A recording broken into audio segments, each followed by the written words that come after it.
저희 예상했던 것보다 굉장히 많은 분들이 오셔서 새롭게 테이블들이 좀 세팅이 되고 있고 지금 입장하시는 분들도 좀 계시는 것 같습니다.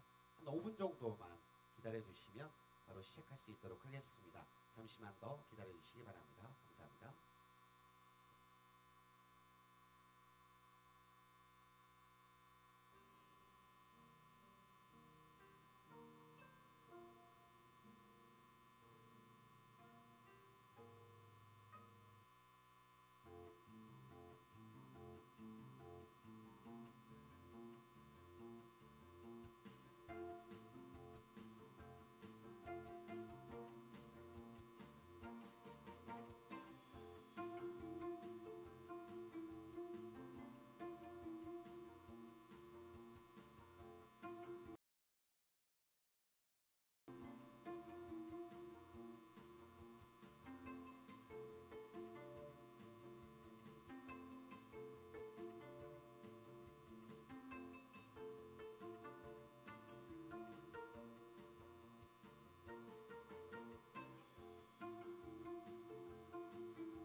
창조 경제의 미래를 열어라 글로벌 기업가 정신 GW 코리아 2015 행사에 함께하고 계신 분들 환영합니다.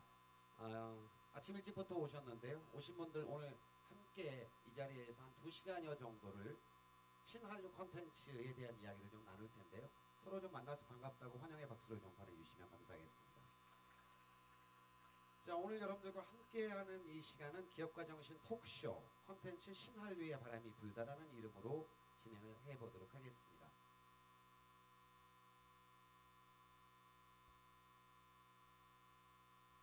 네, 콘텐츠 분야의 다양한 전문가들을 모시고 신한류를 주도하는 미래 콘텐츠에 대한 토론하는 장을 마련을 해보도록 하겠습니다. 자, 그러면 한국청년기업가정신재단의 김유선 팀장님께서 인사 말씀을 좀 해주시겠습니다. 박수로 맞이해 주시면 대단히 감사하겠습니다.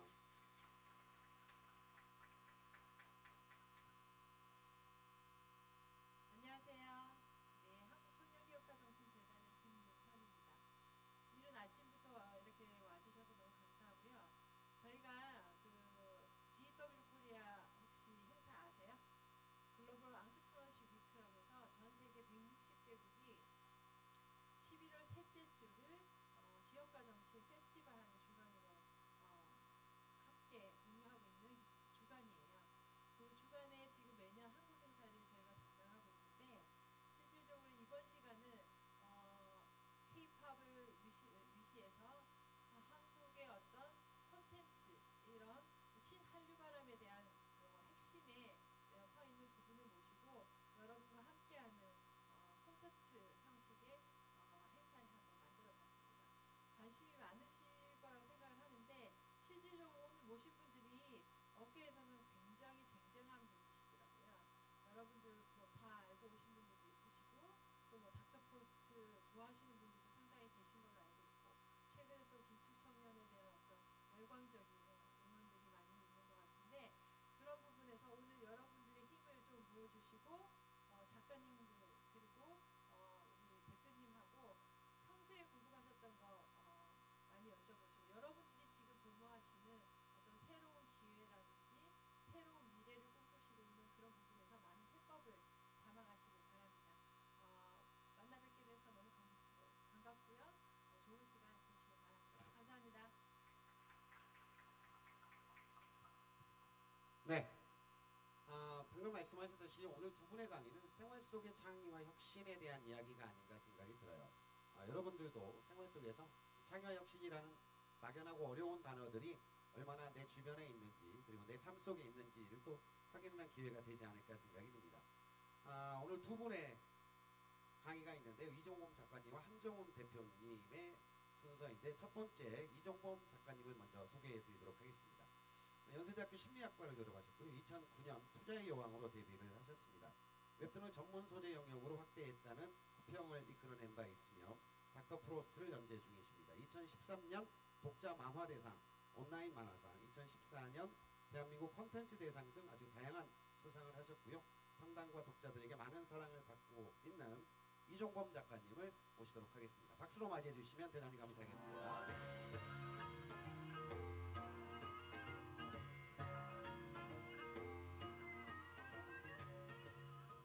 네, 일자가 있네요. 안녕하세요. 방금 소개받은 웹툰 작가 이종범이라고 합니다. 반갑습니다. 음, 저는 오타쿠인데요. 오타쿠라고 저를 소개하면 많은 사람들이 선입견을 갖죠. 오타쿠의 정의를 많이 내려봅니다. 원래 오타쿠들의 특징이에요. 오타쿠들의 특징은 오타쿠가 무엇인가를 생각하는데 많은 시간을 씁는다는 건데 이 중에도 오타쿠가 있을지도 몰라요. 저는 오타쿠의 개념을 이렇게 정의하고 있어요. 보통 우리가 쓸모없는 걸 하고 있을 때 오타쿠란 말을 많이 하죠. 쓸모가 있는 일을 하고 있을 때는 일을 한다고 하죠. 그죠? 오타쿠들을 떠올려 보세요. 덕질을 한다고 하죠. 덕질을 하고 있는 사람의 공통점은 뭐냐면 언제나 주변에서 누군가는 너 그거에서 뭐 했을래? 라는 말을 하고 있다는 거예요. 그래서 오타쿠의 핵심은 쓸모가 없는 걸 하고 있어야 합니다. 그죠? 그걸 통해서 돈을 버는 순간 이미 오타쿠는 아닌 거예요.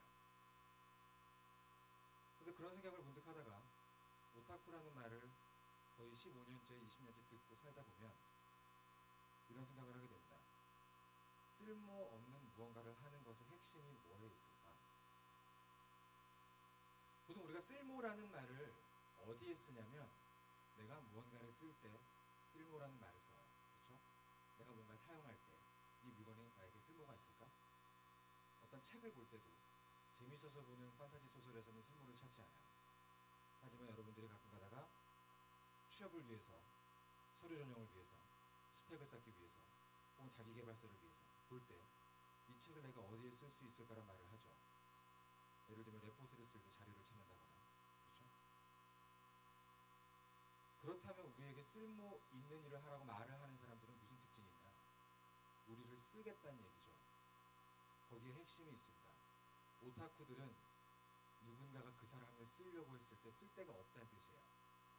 마치 모과나무 같은 거죠. 제가 좋아하는 작가 중에 최근에 송곳의 최규석 작가라는 사람이 유명한 작가죠. 송곳 다들 보세요? 기업가 정신을 얘기하는 곳에서 반기업적인 만화를 얘기하고 있네요. 송곳, 노조를 만드는 얘기입니다. 그 작가 최규석이라는 만화가는 모과라는 호를 써요. 그 이유가 뭐냐고 물었더니 모과나무는 뱀에 꼬여 있어서 목재로 쓸 수가 없대요. 누군가가 최규석 작가를 쓰고 싶을 때 그 사람에게 사용되고 싶지 않다는 의미로 지은 호가 모과라고 해요. 하지만 모과나무의 열매는 좋죠. 오타쿠라는 사람들은 누군가가 쓰려고 했을 때 쓸 데가 없는 사람들입니다. 다시 말하면 쓸모라는 말을 주로 하는 사람들은 우리를 사용하려는 사람들밖에 없어요. 그래서 오타쿠들은 거기서 벗어나 있습니다. 대부분의 오타쿠들은 일본의 오타쿠와 한국의 오타쿠의 차이점에 대해 되게 재미있게 얘기해요. 일본의 오타쿠들은 소위 우리가 말하는 덕질을 계속하다가 결국은 내가 만족할 만한 걸 만들어주는 사람이 없다는 생각에 자기가 직접 만듭니다. 그 대표적인 결과물이 에반게리온 같은 애니메이션이죠. 자기가 갖고 싶은 걸 만들어요. 한국의 오타쿠들은 아직 그 전 단계라고 보통 얘기를 해요. 충분히 향유하고 만끽하지만 직접 만드는 사람들은 좀 적습니다. 하지만 아무튼 오타쿠의 핵심은 뭐냐면 쓸모없는 짓을 하다 결국은 내가 갖고 싶은 걸 직접 만들기까지 하는 사람들을 보통 오타쿠라고 얘기를 합니다. 기업가죠. 대부분의 웹툰 작가들은 개인 사업자들입니다. 1인 창업을 하고 있고 몇 명의 직원들이 있기도 하지만 보통은 혼자 일을 해요. 하지만 가끔 가다가 되게 유명한 중소업체의 대표님들을 만나서 얘기를 하고 있으면 가끔 착각을 해요. 이 사람이 지금 우리가 하고 있는 마감에 대해 얘기를 하고 있구나 라고 싶을 정도로 똑같아요. 만화가들은 사업자고 기업가 마인드를 갖고 있어요. 하지만 본인들은 아무도 모르죠. 그래서 아마 제가 여기에 초청을 받은 것 같아요. 컨텐츠 시나리오를 주도한다고 나와 있는데 사실 솔직히 말씀드리면 저를 비롯한 만화가들은 한류라는 말을 별로 안 좋아합니다. 한류라는 단어에 의해서 되게 많은 게 가려지기 때문인 것 같은데 한류라는 말 별로 안 좋아해요. 하지만 그 단어를 꼭 써야만 하는 상황들이 있는데 이를테면 지금 같은 경우가 그렇죠. 한류, 지금 한류 뒤에 이어서 신한류라는 말이 나왔어요. 그 말은 어떤 걸 의미하냐면 이미 한류가 끝나간다는 얘기를 하고 있는 거죠. 어딘가에 신이라는 말이 붙었다는 것은, 네오라는 말이 붙었다는 것은, 뉴라는 말이 붙었다는 것은 이미 그 전 단계는 끝났다는 거예요. 한류라는 건 거의 끝났다고도 보고 있어요. 근데 그걸 다시 살리고 싶겠죠, 사람들은. 그럴 때 신한류가 아니라 한류 그 다음을 얘기를 해야 한다, 사실. 그래서 우리가 흔히 신한류 컨텐츠라고 얘기를 한다면 한류라는 것 뒤에는 뭐가 있을까를 얘기를 해봐야 돼요. 보통 한류 하면 제일 많이 떠올리시는 건 K-팝이나 그렇죠? 한국의 예능들입니다. 다른 나라에 무언가를 전파하고 있는 다른 예를 좀 보고 싶어요. 전 세계 사람들은 스시를 먹거든요. 근데 그걸 가지고 인류라고 얘기하지 않아요. 타코나 또띠아를 먹으면서 남미의 남미류라고 하지 않아요. 파스타나 피자를 먹으면서 이탈리아의 이류라고 하지 않습니다. 그렇죠? 하지만 K-팝의 걸그룹을 보면 한류라고 얘기를 해요. 한국 사람들만 그렇게 얘기를 해요. 무언가 다른 나라에 보여지는 컨텐츠를 내보내고 있는 곳에서는 그런 종류의 어떤 영웅사관적인 단계를 거칠 수밖에 없습니다. 한두 명의 영웅들이 그곳을 공략해요. 그렇게 무언가를 알리고 나면 보통은 거기에서 역사가 끝이 나요. 하지만 그 뒤에 이어서 흔히 우리가 신한류라고 얘기하거나 혹은 인류를 넘어선 스시 문화를 전파한 일본처럼 다음 단계로 가고 싶어하는 사람들은 그런 소수의 영웅 유닛들의 뒤를 이어서 시스템을 내보냅니다. 업체들이 나가고요. 보통 그 업체들은 그 국내에 1위, 2위를 하는 업체들이 나가줘야겠죠. 그 뒤를 이어서 정말 마지막까지 가게 되면 그 다음은 문화 자체가 하나의 코드가 되죠. 하나의 문화 코드가 그 안에 완전히 이식되는 겁니다. 우리가 지금 고민해야 될 건 사실 어떤 종류의 컨텐츠가 한류로 계속 이어갈 수 있느냐에 대한 고민이 아니고요. 한류라는 것 그 뒤에 올 것이 무엇인지에 대해서 막연하게 고민을 시작하는 거예요. 아주 천만다행스럽게도 저 같은 웹툰 작가들은 자연스럽게 그 고민을 하기 시작했습니다. 현재 한국의 웹툰 개수를 대충 아시는 분 계세요? 웹툰 보시는 분이에요. 웹툰 저는 이종범이라고 하는 웹툰 작가고요. 저는 닥터 프로스트라는 만화를 그리고 있습니다. 혹시 이 중에서 웹툰을 한 번도 본 적이 없는 분 계세요? 괜찮아요. 왜 미안해하세요? 한 분 계세요? 한 분? 한 분밖에 안 계세요? 보기 드문 젊은이시네요. 요즘 대충 한 4, 50명 중에 한 명이라 한다면 되게 많은 비율의 웹툰을 보고 있다는 얘기죠. 현재 한국에 연재되고 있는 작품은 1,400 정도가 돼요. 일주일에 주 2회 연재를 하나로 치는 거죠. 주 5회 연재도 하나로 칩니다. 작품 개수가 일주일에 1,400편이 올라오고 있어요. 그 1,400편의 웹툰을 소비하고 있는 것이 여기서 독자가 더 늘어날 수 있을까요? 아주 천천히 늘긴 늘겠죠. 저는 봐주셔도 됩니다. 지금 이 상황에서 웹툰 작가들이 느끼기에 자기의 독자를 더 늘리려면 길은 두 개밖에 없어요. 하나는 통일이 되거나, 그래서 통일이 돼서 뭐 북한에 애들이 이렇게 웹툰 스냅백 쓰고 막 그런 거 하지 않는 한 더 이상 시장이 넓어질 수는 없죠. 적은요, 지금 이게 알람인 것 같아요. 만화가에게 이 시간은 알람이 없으면 안 되는 시간. 보통 이 시간에 잠이 듭니다. 만화가들은. 그래서 다들 되게 저를 보셨구나.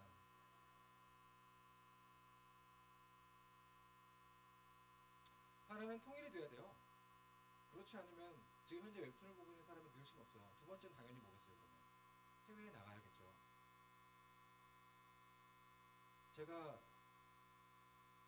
국제 만화가 대회 ICC라거나 혹은 프랑크푸르트 도서전 같은 곳에 초청을 받아서 가보면 유럽에 있는 수많은 대형 서점에는 만화 코너가 있습니다. 그 만화 코너의 코너 이름이 뭔지 아세요? 망가요, 망가.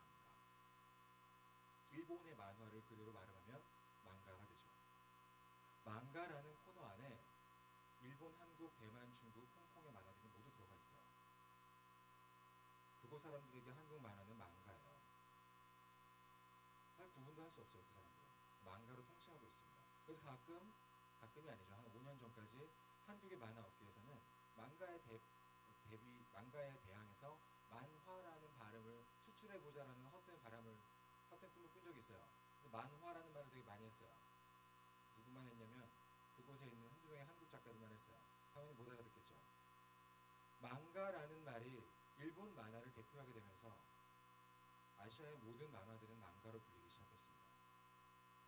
그런데 올해 열렸던 미국 코미콘, 아마 샌디에고, 미국 코미콘 두 개 있거든요. 크게. 그 중에 한 곳에서 처음으로 사람들이 웹툰이라는 단어를 쓰기 시작했어요.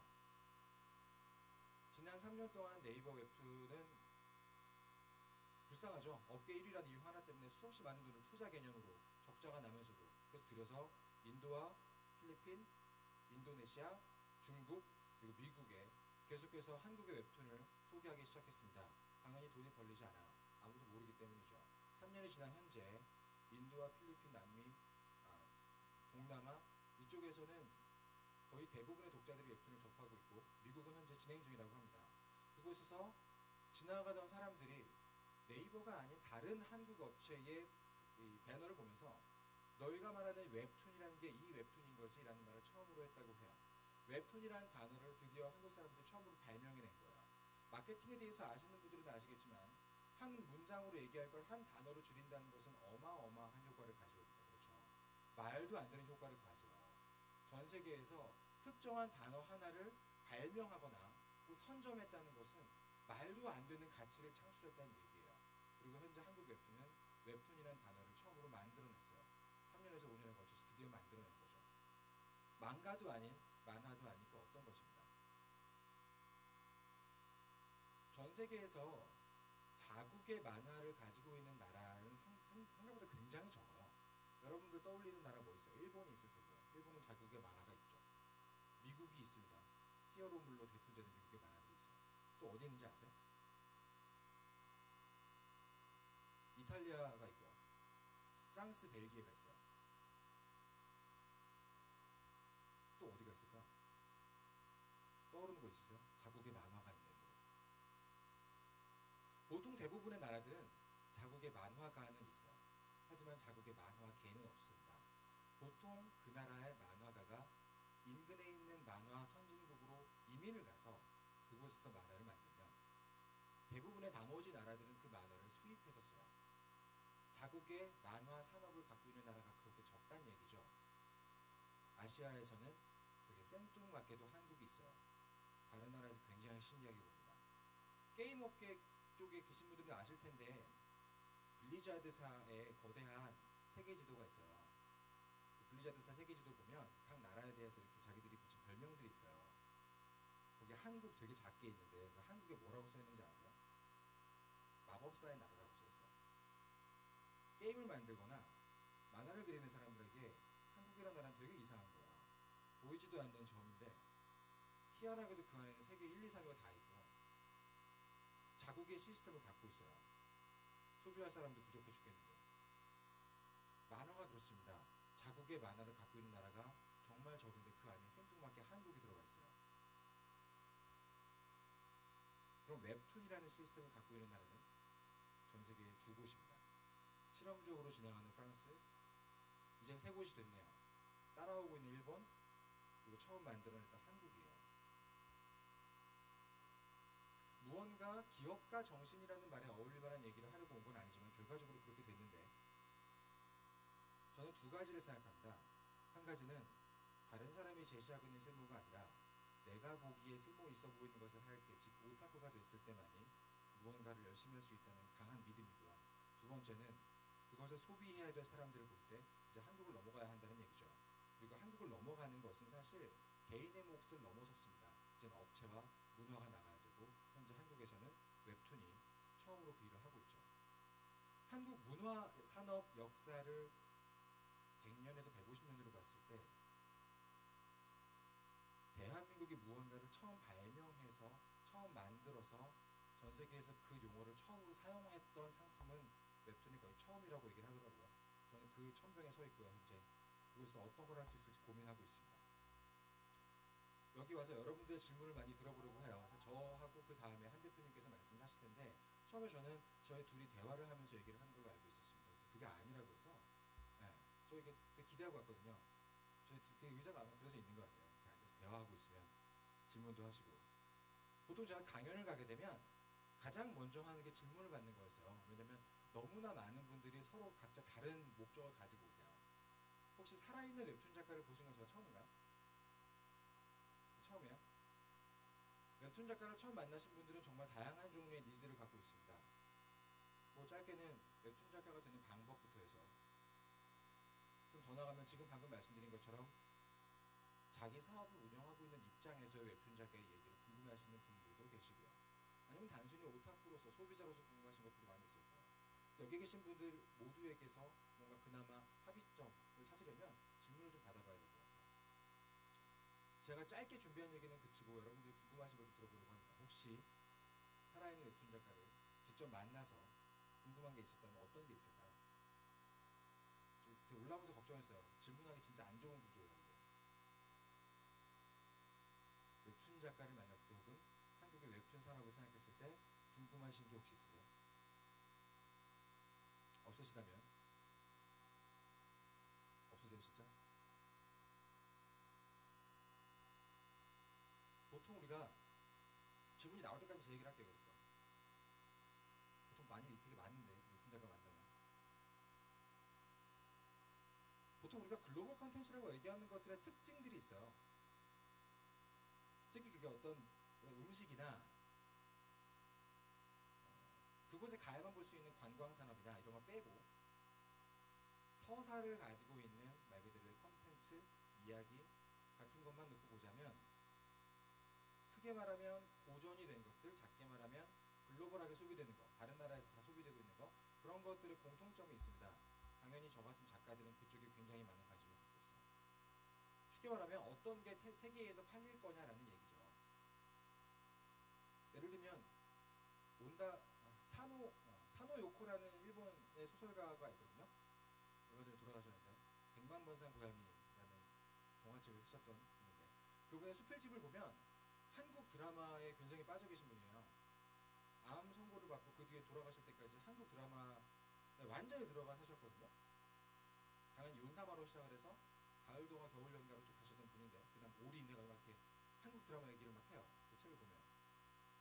근데 그분이 그런 얘기를 글에 쓰시더라고요. 제가 평소에 고민하고 있던 세계적으로 팔리는 작품들의 특징을 정확히 말씀하시더라고요.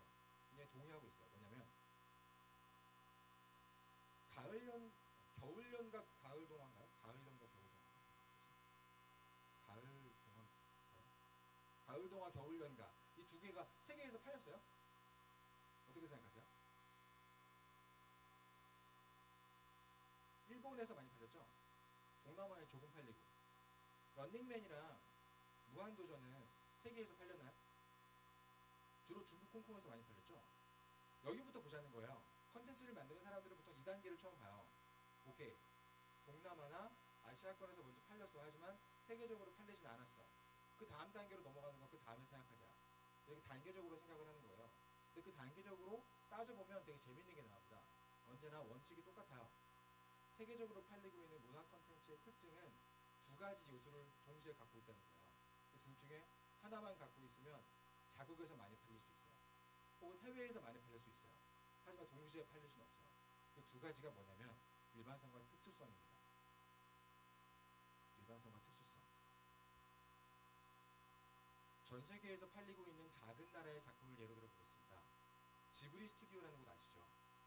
미야자키 하야오 감독이 이끌었던 유명한 곳이죠. 그곳에서 가장 인기 있었던 작품 몇 개를 꼽아보면 토토로 같은 게 있어요. 토토로 다 아세요? 토토로 상품은 다 아시죠? 토토로 나왔던 게 87년도인가 그랬기 때문에 여러분들 모르실 수도 있는데 월령공주 아세요? 월령공주? 토토로나 월령공주 같은 것들이 전 세계적으로 되게 많이 팔렸어요.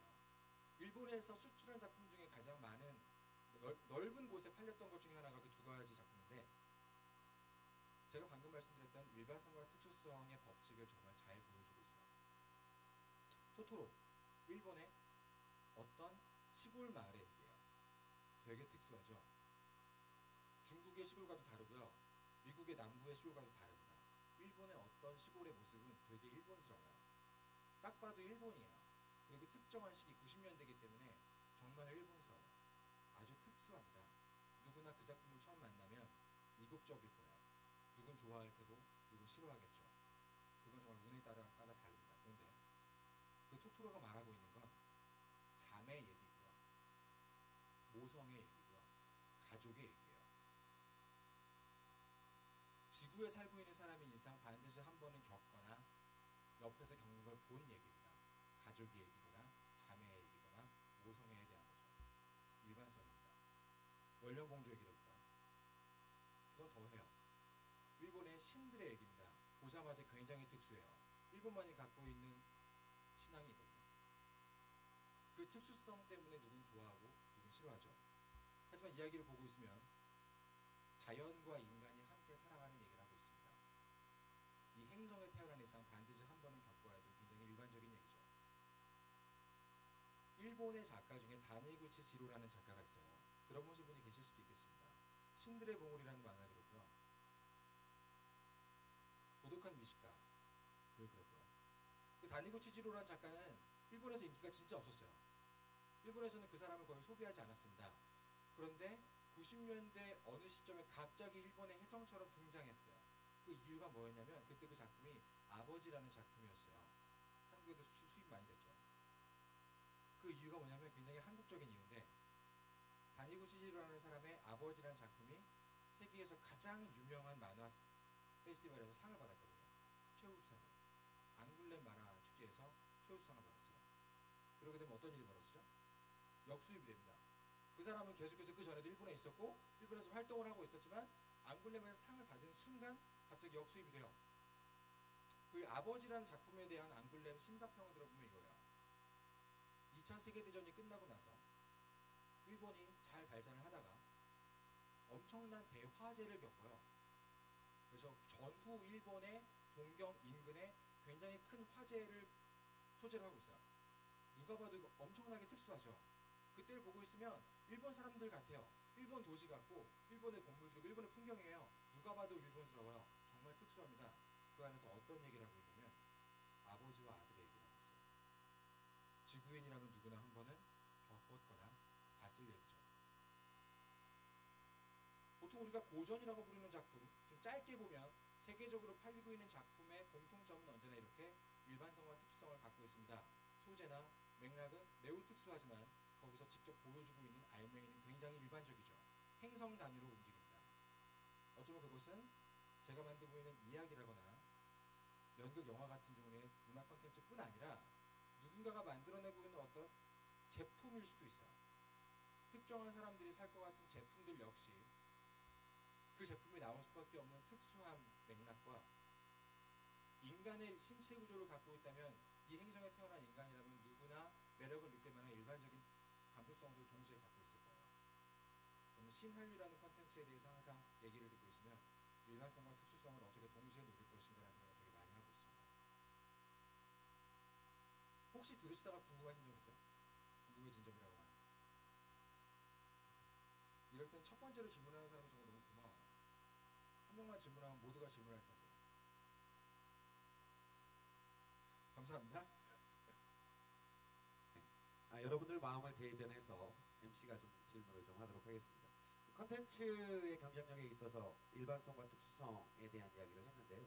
여기 오늘 구성원들을 보니까 좀 학생들도 많이 계신 것 같고, 그런 거예요? 네, 학부모님들도 좀 계신 것 같고, 뭐 거창하게 시나리오를 도는 미래 컨텐츠는 결국에는 사람이 또 하나의 가장 중요한 포인트가 아닌가 생각이 들어서 우리 학생들에게 그 일반성과 특수성을 가질 수 있는 미래 어떤 일을 하건 네네. 뭐 어떤 결과를 얻건 간에 각각의 개인들이 경쟁력을 가질 수 있는 방법은 어떤 식으로 우리가 좀 만들어야 될까 하는 어려운 질문 한번 던져. 진짜 어려운데요? 네.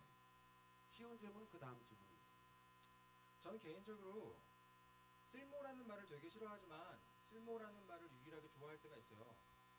되게 절박할 때 나오는 말이 쓸모거든요. 그리고 정말 다행스럽게도 지금 현재 한국의 20대는 너무나 절박해요. 누군가의 쓸모가 되기 위해서 인생을 바치고 있어요. 그 절박함이 빛을 발하는 순간을 저는 언제 보냐면 일반성과 특수성 중에서 특수성을 추출해낼 때 굉장히 큰 도움이 된다고 생각합니다. 현재 한국에서 여러분들이 겪고 있는 그 절박하고 좌절스럽고 절망스러운 상황, 이 상황의 앞과 뒤를 완벽하게 이해하길 바라요. 내가 현재 어떻게든 무언가에 팔려나가야 한다는 상황뿐 아니라 지금 이 상황이 어떻게 벌어지는지를 앞과 뒤를 완벽하게 이해하길 바라요. 그럼 이 정도로 절박한 사람들만이 갖고 있는 특수한 맥락을 되게 많이 이해하게 됩니다.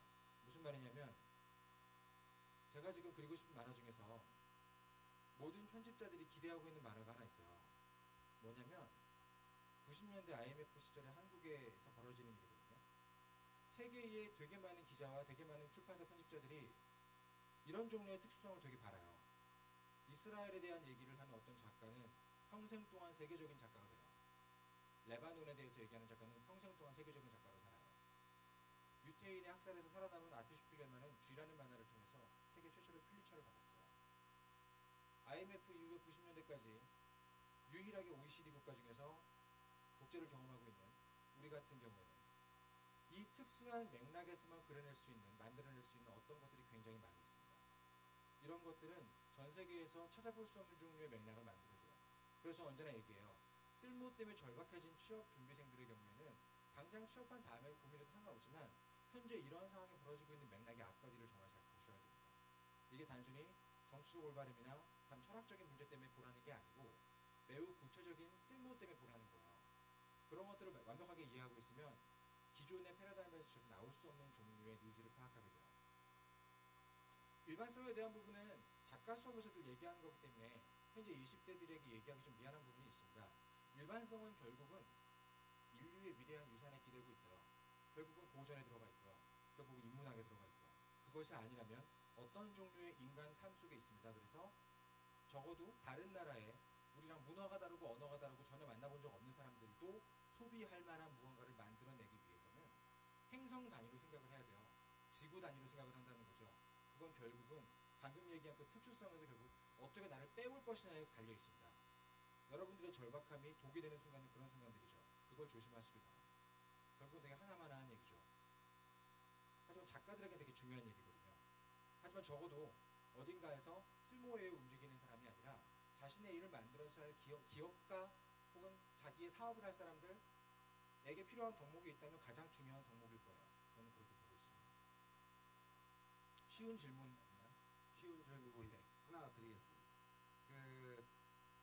지금까지는 네. 사회적으로 봤을 때 일단 레퍼런스도 좋으시고요, 학력도 좋으시고, 근데 본인은 오타쿠라고 또 소개를 하셨어요. 네, 오타쿠에 비해서 상대적으로 스펙이 좋으신 편인데 비결이 있으시다면? 저희가 얘기할 시간이 얼마나 남았죠? 많이 있어요? 적게 있길 바랍니다. 제가 처음으로 웹툰 작가가 되기를 꿈꿨던 건 8살 때였습니다. 8살 때 처음으로 드래곤볼의 한 장면을 따라 그렸어요. 그때 친구들이 굉장히 좋아하더라고요. 8살 남자애가 주변에 칭찬을 듣게 되면 어떤 일이 벌어지는지 아세요? 그 소녀는 그 일에 인생을 바쳐요. 8살에게 칭찬은 되게 중요하거든요. 특히 집에서 칭찬을 별로 못 받고 자란 사람들은 학교에서 누군가가 좋아해 준다면 거기에 인생을 투신합니다. 8살 때 처음으로 만화가가 되겠다고 얘기를 했어요. 부모님의 반응은 어땠을까요? 8살짜리가 만화가가 되겠다고 했어요. 어떨 것 같아요? 진심으로 응원하십니다. 왜냐면 8살 때는 무엇이든 하고 싶어 하잖아요. 그죠? 대통령이 되고 싶어 하고. 저 때는 주로 대통령과 과학자였어요. 그 사이에 만화가가 저였는데 8살 때 하고 싶다고 하면 아무도 반대 안 해요. 하지만 만화가가 되고 싶다는 말을 하루에도 한 10번씩 매일매일 한 달, 두 달, 1년, 2년 하다 보면 어느새 친척들 사이에서는 종범이는 만화가가 된다더라 라는 말이 나와버려요. 부모님 입장에서는 반대할 타이밍을 놓치게 됩니다. 네. 이게 어느 날 갑자기 사춘기 때 만화가가 되겠다고 하면 반대할 수가 있어요. 하지만 늘 그런 얘기를 해왔다면 어느 시점에 반대할지를 놓쳐버리는 거예요. 그래서 제가 기억하기에 2번의 대첩이 있었습니다. 중학교 때 있었던 안양 대첩과 고등학교 들어갔었던 과천 대첩이 있었는데, 제가 그래서 어렸을 때 기본적으로 만화를 그리기 위해서 만화를 그리고 만화를 소비하고 만화책을 보고 이 자유를 누리기 위해서 필요한 딱 하나의 자유이용권이 성적이었어요. 그리고 고등학교 때는 보통 무언가에 빠졌을 때 자신이 그걸 정말로 좋아하는지 알지 못합니다.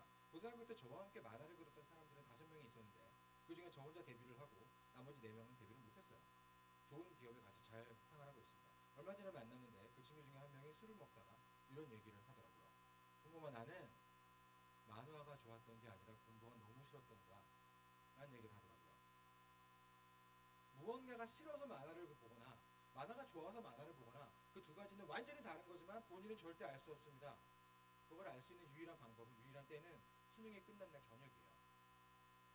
제가 수능을 보고 집에 왔는데 너무나 신기한 경험을 했어요. 뭔지 알 수 없는 기분, 뭔가 이상한데 뭔지 알 수 없었어요. 되게 신기한 경험. 뭐였냐면 근 15년 동안 이런 날이 한 번도 없었던 거예요. 아무도 공부하란 말을 하지 않아요. 수능 보고 온 저녁은 그렇습니다. 되게 신기해요. 그리고 공부 말고 아무거나 할 수 있는 때가 오면 보통은 아무거나 합니다. 공부가 싫어서 만화를 그렸던 친구들은 그렇게 하죠. 하지만 만화가 좋아서 만화를 그렸던 사람들은 누구도 공부하란 말을 하지 않으면 만화를 그려요. 수능이 끝나고 만화를 그렸던 저는 졸업식 날 결국 제 생애 최초의 책을 만들어서 전교생에게 팔았는데,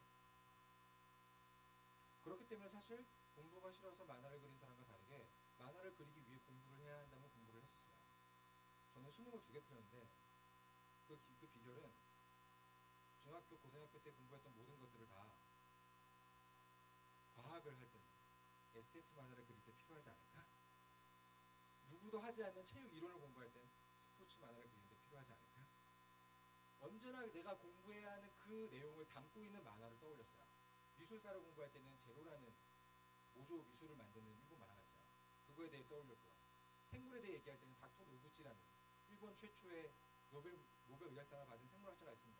그 사람의 얘기를 떠올렸고요. 모든 종류의 공부를 할 때, 역사를 공부할 때는 언제나 사극을, 역사물을 떠올리고요. 항상 이런 식으로 공부했었기 때문에 기본적으로 저는 만화를 그리는데 필요한 자유를 얻을 수 있었죠. 제가 중학교 때 꿈꿨던 그림은 뭐였냐면, 학교에서 야자 시간에 만화를 그려요. 만화책을 돌려봐요. 선생님이 잡았어요. 그랬는데 애가 전교 1등이야. 혼낼 수가 없어. 나는 그림을 정말 원했거든요. 오직 그 하나의 그림 때문에 공부 되게 열심히 했었어요.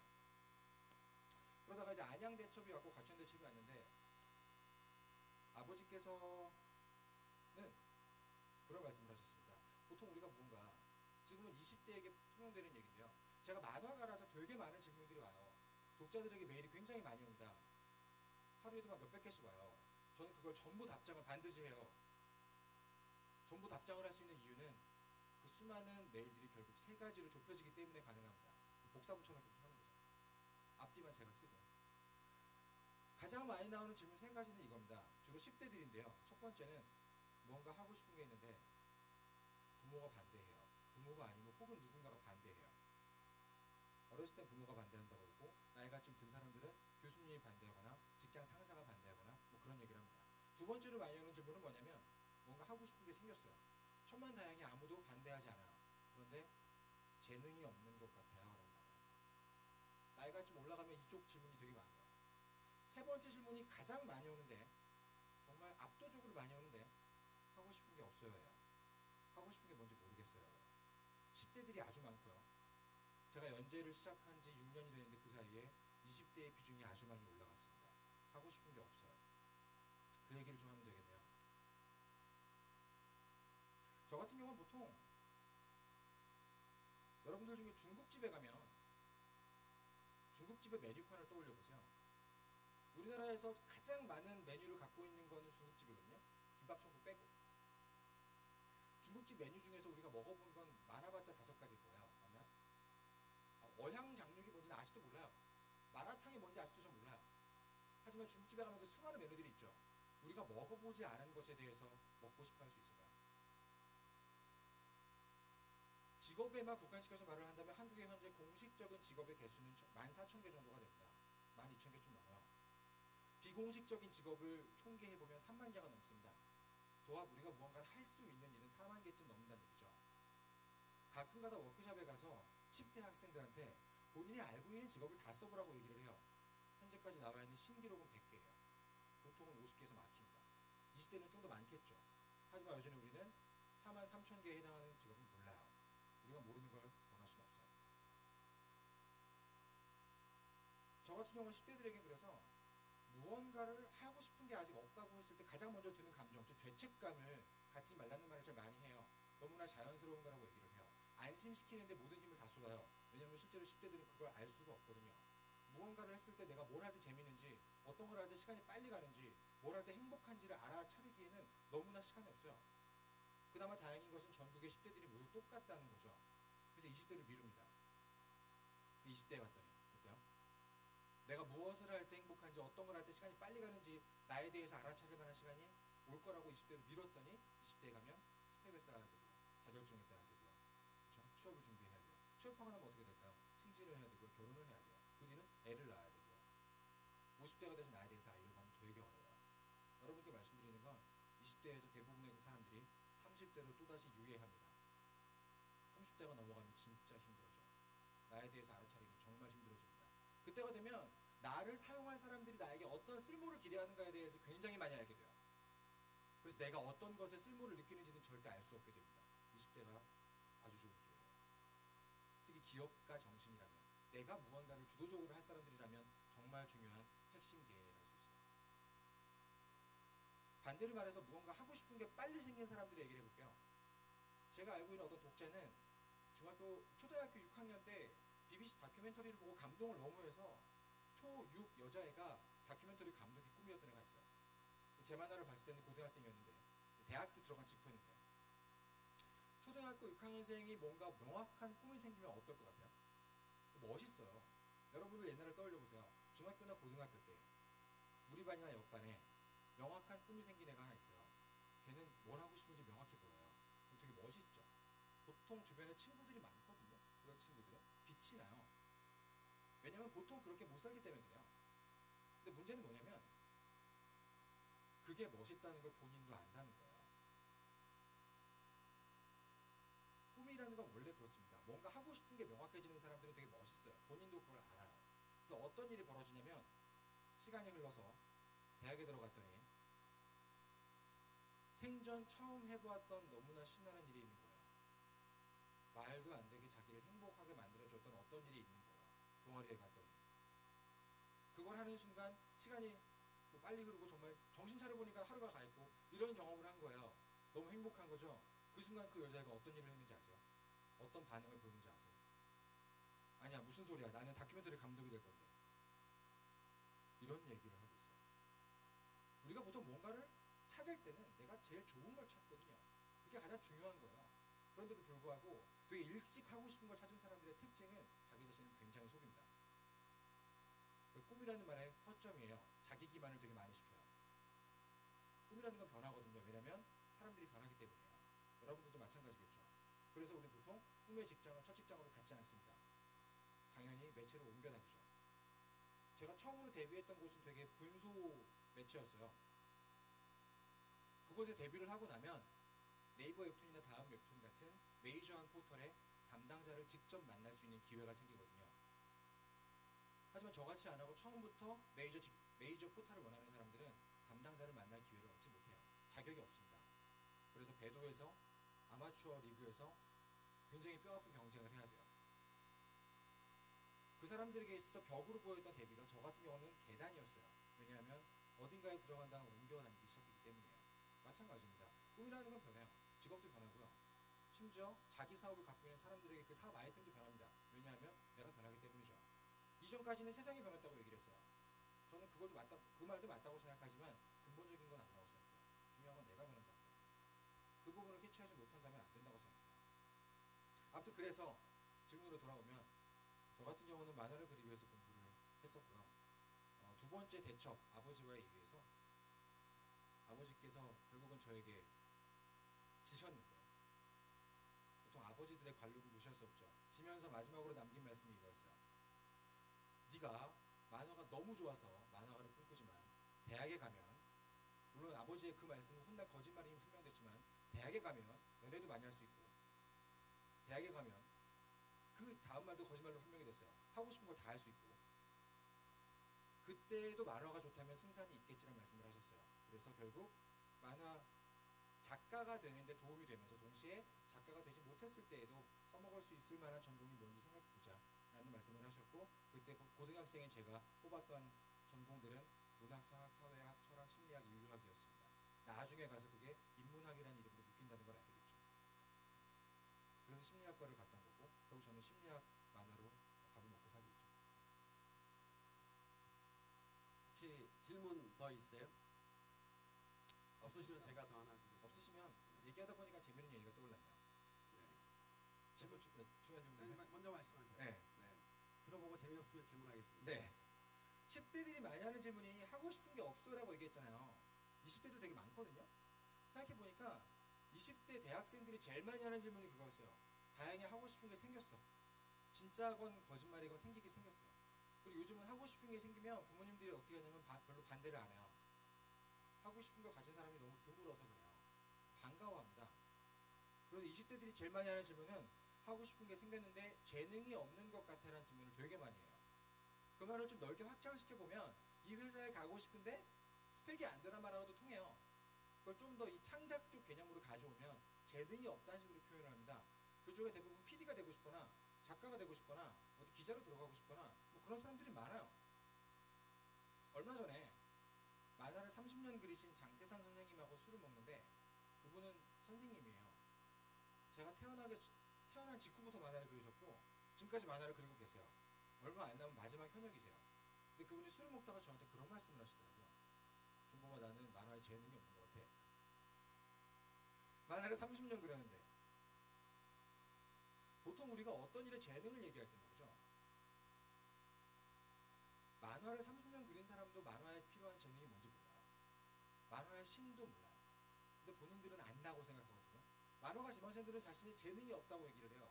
그 말은 만화가가 되는데 필요한 재능이 뭔지 안다는 얘기잖아요. 굉장히 오만한 생각이죠. 혹시 만화가가 되는데 어떤 재능이 필요할 것 같아요? 일단 그림이 있겠죠. 그림. 또 스토리, 글이 있겠죠. 글. 또 성실한 마감력, 체력? 또 뭐가 있죠? 독창성? 그림이 되게 중요할 것 같죠. 조석 작가 어떻게 할까요? 조석 작가. 마무술 어떻게 할까요? 마무술. 성실함이 중요하면 기안84 같은 작가 어떻게 해요? 패션왕 이런 거. 마감 맨날 못해요. 지금 웃는 사람들은 저랑 같은 과인데 스토리가 중요하다고요? 스토리 작가는 같이 일하는 만화가 되게 많아요. 그분들도 모두 직업적인 작가예요. 누가 만화가에 필요한 재능을 뭘 가져와도 저는 그 발리를 들 수 있어요. 전 기본적으로 특정한 일에 특정한 재능이 필요하다는 생각을 절대 하지 않습니다. 자신의 사업을 이끌어갈 때는 마찬가지라고 봐요. 보통 우리가 카드 게임을 하면 딜러가 카드를 돌리죠. 포커를 한다고 생각해보세요. 카드를 돌려요. 제 앞에 카드가 옵니다. 게임이 시작됐어요. 제일 먼저 하는 게 뭐죠? 제일 먼저 하는 거. 내 카드를 보죠. 내 앞에 온 카드를 까보잖아요. 그렇죠? 어떤 카드가 있는지 봅니다. 그 카드가 어떤 카드냐에 따라서 게임이 달라져요. 그런데 재능을 얘기하는 사람들, 특히 무언가를 준비하고 있는 사람들의 특징이 뭐냐면 그 카드를 절대 까보지 않아요. 카드를 절대 까보지 않고 이 카드가 로얄 스트레이트 플러시여야지 난 게임을 할 수 있어 라고 생각해요. 나에게 글과 그림이 있어야 되고 어떤 스펙이 있어야 되고 뭘 잘해야지만 이 게임을 할 수 있다고 생각을 해요. 재능에 대해 얘기하는 사람들은 자기의 카드를 까지 않아요.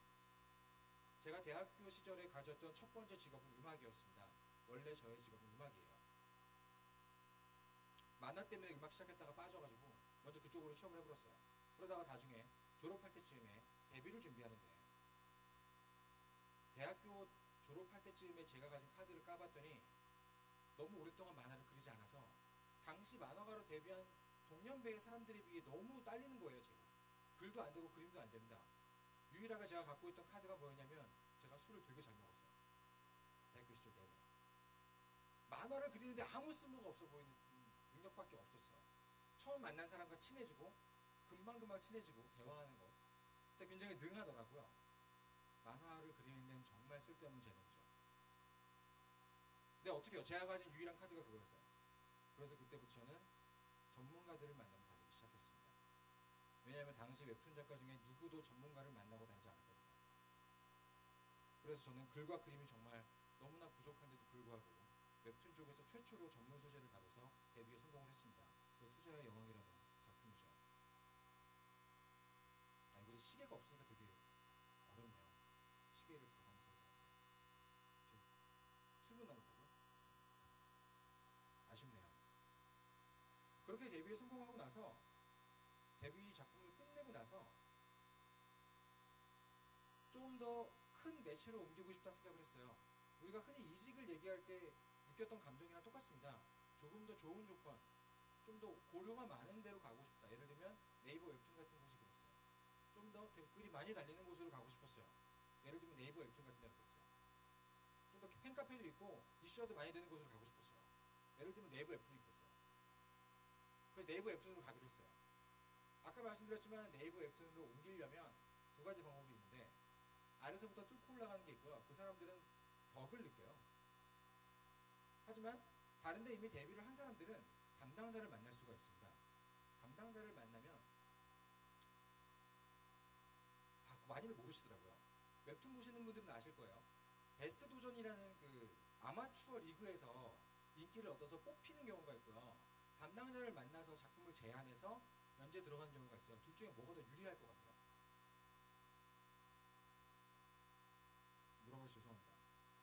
보통은 배도라고 얘기를 해요. 원래 갖고 있던 팬들을 데려간다 이거죠. 하지만 완전히 틀린 생각이에요. 배도 때 아무리 인기가 있었어도 메이저리그에 올라가면 가장 낮은 순위로 시작해요. 어쩔 수 없어요. 이게 메이저한 시장에서의 마이너한 작품의 운명이에요. 하지만 담당자를 만나면 제일 먼저 듣게 되는 말이 이런 겁니다. 작가님이 가져오신 만화는 10대 남자들이 되게 좋아할 것 같은데 현재 시네탑과 노블레스가 있습니다. 하지만 지금 20대 여자들이 볼 만화가 떨어졌어요. 방금 전에 완결됐거든요. 20대 여자가 볼 만한 작품 혹시 그릴 수 있나요?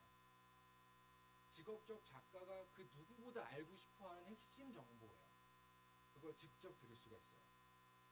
마치 어떤 제조업을 하고 있는 사장한테 대놓고 얘기해 주는 거잖아요. 지금 네가 만들고 있는 제품은 되게 많이들 하고 있어. 정확히 어떤 사람들이 쓸 제품을 만들어봐 라고 얘기하는 거잖아요. 보통 회사에서 엄청나게 많은 돈을 들여서 시장 조사를 하고 나서 얻은 결론이 이거죠. 심지어 그 결론은 틀리기도 하죠. 근데 담당자를 만나면 정확하게 그 조언을 받아요. 담당자를 만날 수가 있어요. 담당자를 직접 만날 때 두 가지가 필요한데, 하나는 전체 이야기, 전체 스토리를 알 수 있는 시놉시스예요. 두 번째로 필요한 게 1화 완성 원고입니다. 그 두 가지를 같이 놓고 보면 앞으로 이 작품이 어떻게 될지 알 수 있거든요. 근데 보통 그 두 가지를 만드는 데는 한 3개월에서 3년까지도 걸려요. 그리고 제가 데뷔작이 끝낸 그 해 네이버 웹툰으로 옮기겠다고 마음을 먹고 그 해 연말 11월, 12월까지 준비해보고 안 되면 포기하자 했는데 그 10개월 동안 7번을 거절을 당했어요. 정말 부지런히 거절당한 거죠. 전화해서 막 안 될 거면 빨리 거절해주세요. 다음 거 그려야 돼요. 처음에는 괜찮습니다. 하지만 시간이 가면 문제가 생겨요. 돈이 떨어져요. 연재를 안 하고 있으니까. 다행히 그 당시에 저의 작업실에는 인기 작가들이 되게 많았어요. S급 작가들. 예를 들면 하일권이나 억수씨나 지금 얘기하면 다 아는 정말 인기 작가들이 많았습니다. 그 작가들이 돈을 빌려줬어요. 하지만 돈보다 더 큰 도움이었던 건 뭐냐면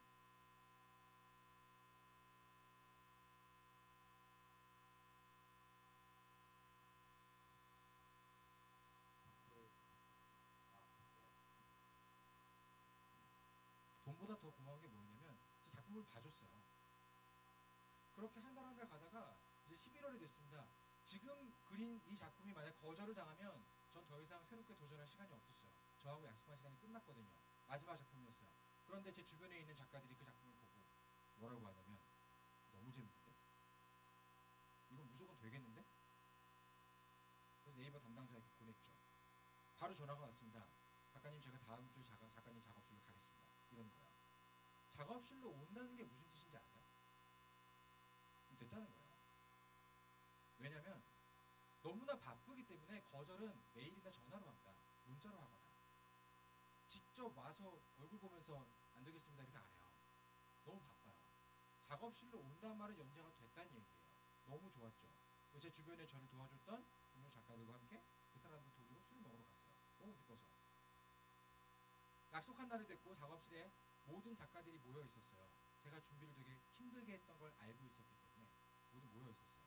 제가 연재가 결정되는 순간 축하 파티를 하려고 모여 있었죠.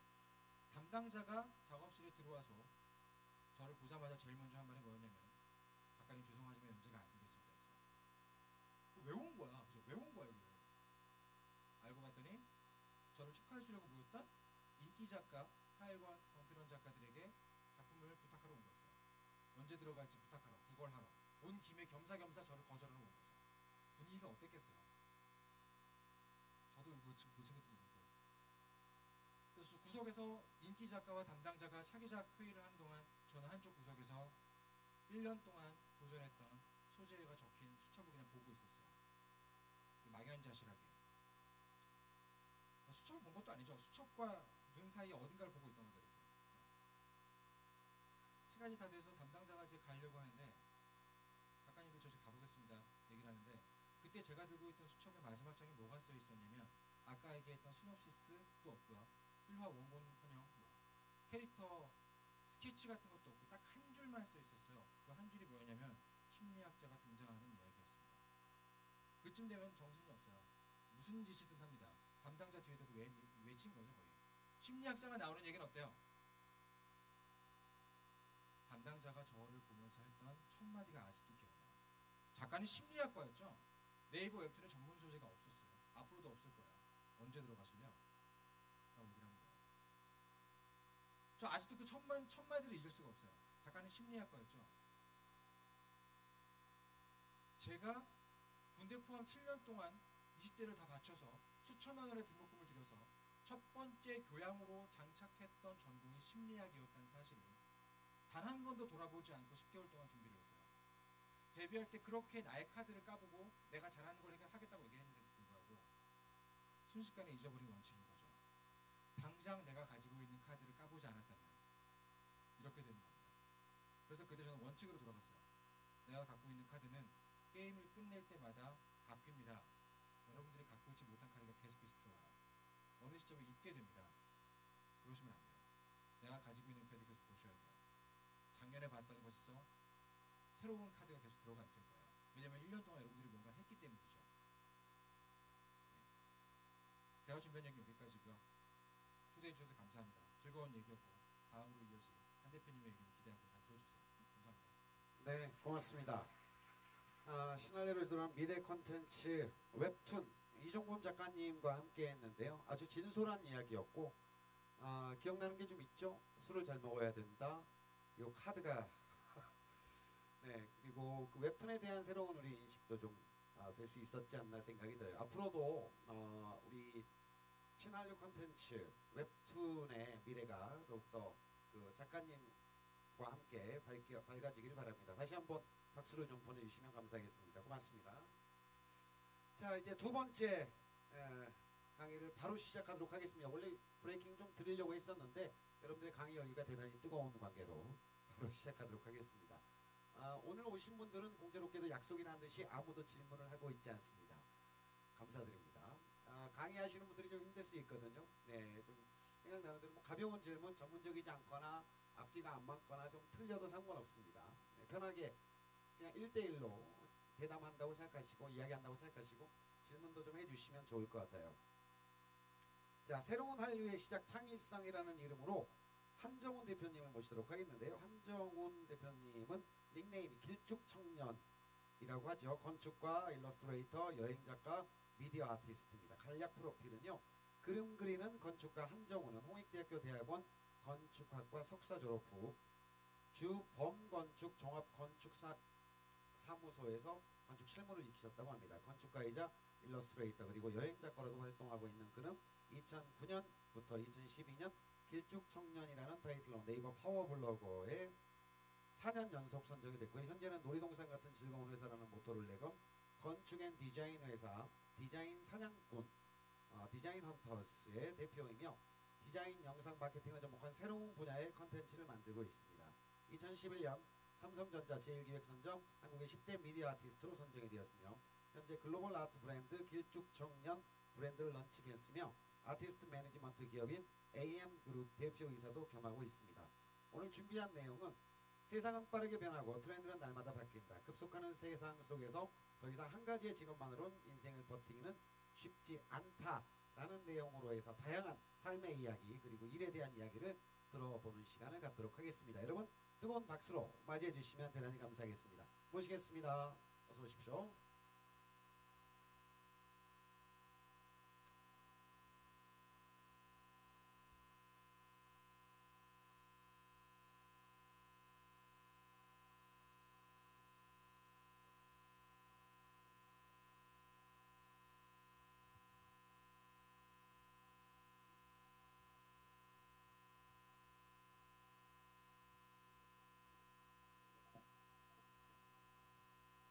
안녕하세요. 되게 길게 소개를 받았는데 저는 디자인과 영상 콘텐츠를 만들고 있는 디자이너 헌터스 한정훈 대표고요. 개인적으로 길쭉청년이라는 작가명으로 활동을 하고 있는 한정훈 작가라고도 합니다. 길쭉청년이라고 그래갖고 좀 키도 크고 좀 잘생긴 청년이 한 명 올라와 있어야 되는데 얼굴만 긴 아저씨가 와갖고 조금 당황하셨죠. 저도 지금 이 화면에 조금 얼굴이 작게 나오더라고요. 네, 그래서 조금 다행이라고 생각을 하고 있습니다. 저는 이종범 작가님 아까 말씀하신 거를 잘 들었어요. 그래서 좀 그 삶에 대한 이야기도 많이 들었고, 저는 제가 걸어오고 실패하고 그리고 지금도 도전하고 있는 이 이야기들을 제가 그린 그림, 여기 지금 PPT 하나하나는 다 제가 그린 손수 그리고 저희 디자이너와 함께 디자인한 그런, 쉽게 얘기하면 갤러리 같은 작품들이니까 한 컷 한 컷 이렇게 같이 봐주시면서 제가 계속 새롭게 도전을 하고 느끼고 그런 것들을 함께 공유해 주셨으면 좋겠습니다.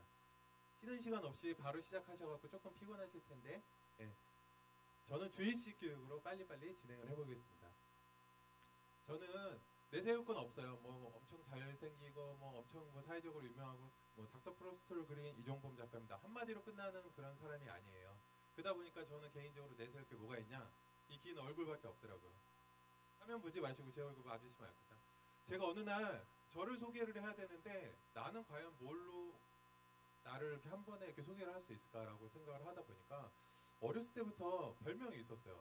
중학교 때부터 말, 아니면 무슨 대가리, 이런 별명들이 있더라고요. 그래서 그러면 그래, 내 이름은 한정원입니다라고 얘기를 하면 도저히 기억을 못하니까 나는 이걸로 밀고 나가야겠다라고 생각해서 중학교 때부터 제가 얼굴 길이를 서서히 재보기 시작했는데요. 어느 날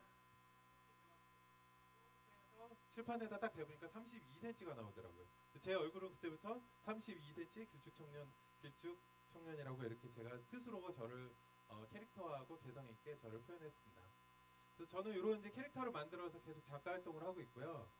뭐 보이시는지 모르겠지만 여러 가지 프로필은 있어요. 근데 뭐 저거를 자랑하고 싶은 게 아니라 저 위에 있는 메달 4개가 있어요. 제가 이제 네이버라는 그 회사에서 준 저한테 파워블로그라는 메달인데요. 뭐 거기서 받은 걸 자랑하고 싶은 게 아니라 저거를 받기 위해서는 매일 무언가 꾸준히 열심히 해야지만 받을 수 있는 그런 메달이거든요. 1년 동안 매일 무언가 꾸준히 열심히 해야지 저 메달 하나를 받을 수 있어요. 근데 저는 4년 동안 받았고 그게 매일 그림 한 장씩 그려서 업데이트를 하자는 저와의 약속이었어요. 그래서 그거를 꾸준히 했던 자랑스러운 메달이라고 저는 저를 소개를 하겠습니다. 여기 조명 때문에 보이시는지 모르겠는데 저를 그래서 어느 인터뷰를 했어요. 어떤 신문에서. 그래서 우리 사장님은 작가님이라고 저를 이렇게 짧게 표현을 하더라고요. 그래서 이 단어가 너무 재밌었어요. 우리 사장님은 작가님. 제가 우리 사장님은 작가님이라는 그런 타이틀을 달고 활동하기까지 여러 많은 그 시절을 거쳤는데요. 여러분들은 요새 좀 고민이 있으신가요? 무슨 고민이 있으시죠? 고민 없으신 거예요, 다들? 제가 여러분 아마 20대 정도 이렇게 되시는 저의 후배들 같은데요. 제가 여러분 딱 그만한 나이 때는 고민이 있었어요. 연애, 첫 번째. 저는 연애에 관해서는 고등학교 때부터 질리게 해가지고 연애에 관한 고민이 많았고, 두 번째 성적, 그리고 스펙 뭐 해갖고 취업해야 되는 그런 너무나 그 수많은 고민들이 있었어요. 자, 그 고민들을 한번 제가 그림으로 한번 표현을 해봤어요. 왼쪽은 무언가 어디를 향해서 계속 가야 돼요. 근데 목적지가 안 보여. 무언가를 향해서 계속 가야 되는데 목적지는 안 보이고 특별히 방향성도 안 보이고, 그래서 그냥 주구장창 열심히만 살아가야 되는 우리 그 방향성에 대해서 얘기를 해보고, 오른쪽에는 어딘가를 계속 들어가야 돼. 뭔가 목표를 가지고 뭔가를 이루어내야 되는데 그게 뭔지를 모르겠어. 자, 이런 삶에 지금 여러분들도 아마 놓여 있을 것 같고 저도 그런 상황에 놓여 있었던 기억이 있어요. 그래서 제가 그때 당시에 제 머릿속을 한번 그림을 그려봤거든요. 딱 이런 그림이 나오더라고요. 복잡해. 내가 어디서 어떻게 무엇을 어떤 단계로 풀어야 될지도 모르겠어. 자, 여러분들 복잡하시죠, 머리? 저기 하늘을 나는 배를 제가 그렸어요. 저 배를 타시고 저와 함께 이 시간 그 문제점들을 한번 같이 풀어보는 여행을 떠나도록 해보겠습니다. 저한테는 이제 중학교 시절부터 올라가 볼게요. 중학교 때 꿈이 있었어요. 고민은 아니고 꿈이. 아까 이종건 작가님은 나는 뭐 웹툰 작가가 되고 막 이렇게 멋있는 꿈을 가지셨는데 저는 되게 촌스러웠어요. 저는 중학교 때 딱 이 하나의 꿈이 있었던 거예요. 꿈이라고 얘기하긴 뭐한데요. 희망사항이죠. 저희 때 학교에는 두발자유화가 없어가지고 머리를 1cm 밑으로 자르게 했어요. 그러니까 빡빡이 머리였죠, 무조건. 저는 학교 다닐 때 얼굴이 길어서 머리를 짧게 깎는 걸 너무 싫어했어요. 조금 이렇게 길어서 멋있게 좀 커버도 하고 싶은데 저희 때는 무조건 빡빡 밀게 시키더라고요. 그래서 제가 그때 중학교 때 1학년 때 가졌던 꿈이 이 다음에 머리를 빨간색으로 염색해도 괜찮은 직업을 가져보자 라고 생각을 했거든요. 정말 유치하죠. 근데 머리를 빨간색으로 염색을 해도 괜찮은 직업이 뭐가 있을까요, 여러분? 뭐가 있을까요? 머리를 빨간색으로 염색해도 괜찮은 직업. 첫 번째, 연예인이 있겠죠, 그죠? 제 얼굴로 연예인 안 되겠죠? 두 번째, 뭐가 있을까요? 두 번째, 뭐 건달 이런 거, 형님. 네? 그런 것도 되고. 세 번째, 어떤 회사 대표가 되면 되겠죠. 회사 대표가 되면 제가 저를 자르진 않겠죠, 머리 때문에. 네, 저는 이제 중학교 때 이런 꿈을 꿔갖고 지금 이뤄냈습니다. 얼마 전까지 제가 저 머리를 하고 있었는데 조금 이제 자제하고 있어요. 자, 고등학교 때로 올라와서 이제 조금 더 복잡해진 그런 감정과 복잡해진 이제 고민을 하기 시작해요. 아까 요거 질문을 하려는데 이정범 작가님께서 대답을 해주셨더라고요. 확인하는 듯이, 자, 우리나라에는 현재 몇 가지 직업이 있을까요? 작가님 실패했는데요. 자, 저도 조사를 했어요, 나름대로. 미국에는 약 3만 가지의 직업이 존재를 한다고 해요. 그리고 좀 저는 글로벌하게 조사를 했습니다. 일본은 약간 한 2만 5천 개? 그리고 한국은 아까 작가님도 말씀드린 13,000개에서 15,000개의 직업이 있대요. 자, 저는 이제 계속 얘기를 해요. 이씨, 15,000개 직업 중에 내가 갖는 직업이 하나도 없을까? 과연? 내가 고를 수 있는 직업이 하나도 없을까? 그냥 마트 같은 데 가서 이렇게 직업을 골라담고 꿈을 골라담고 이러면 되는 시절이긴 하지만 우리는 마트에 가서 뭔가 물건을 사려고 그러면 그러잖아요. 그 유통기한도 알아야 되고 이 물건에 대한 쓰임새도 알아야 되고 또 그거를 지불할 수 있는 능력도 갖춰야 돼요. 우리가 어떤 직업이나 꿈을 갖기 위해서는 여러 가지 우리가 갖춰야 될 항목들이 많이 있는 것 같아요.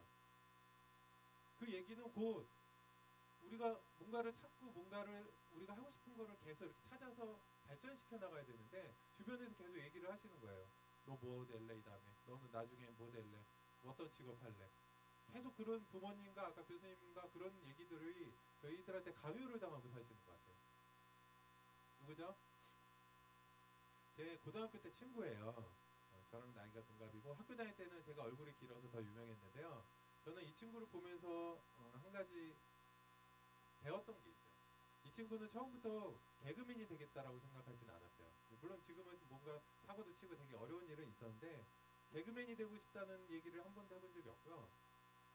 처음에 뭐 가수도 되고 싶다, 배우도 되고 싶다 막 이런 얘기를 했었어요. 그래서 어느 날 보니까 개그맨이 돼 있더라고요. 근데 이 친구 하는 말은 항상 한 가지였어요. 나는 무대에 올라가서 사람들한테 뭔가를 보여주고 얘기하는 그런 직업을 갖고 싶다.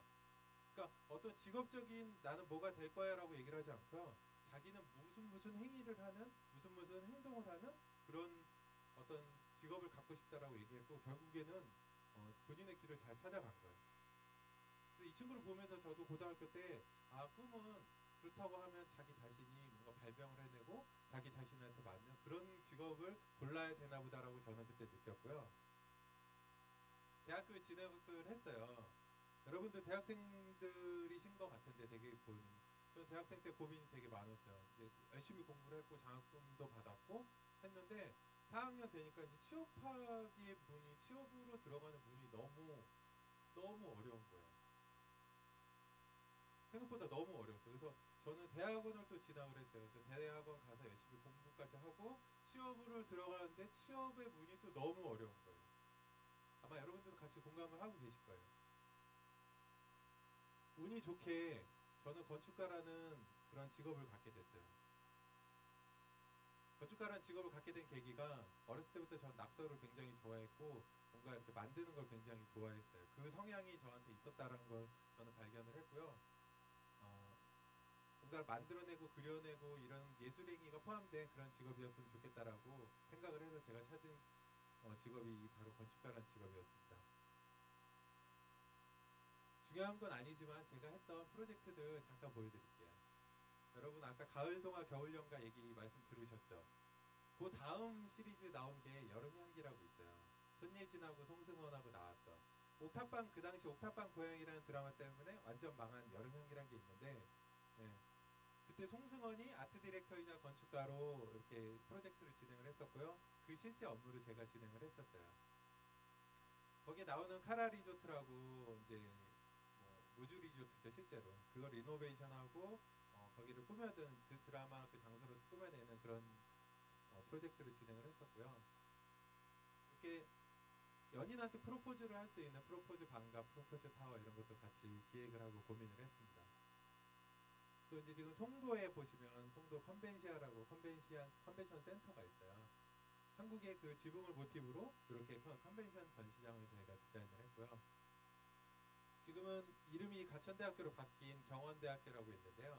경원대학교로 가천대학교로 바뀐 경원대학교가 있는데 이런 크리스탈 수정을 컨셉으로 해서 이런 건물을 이제 지었어요. 네.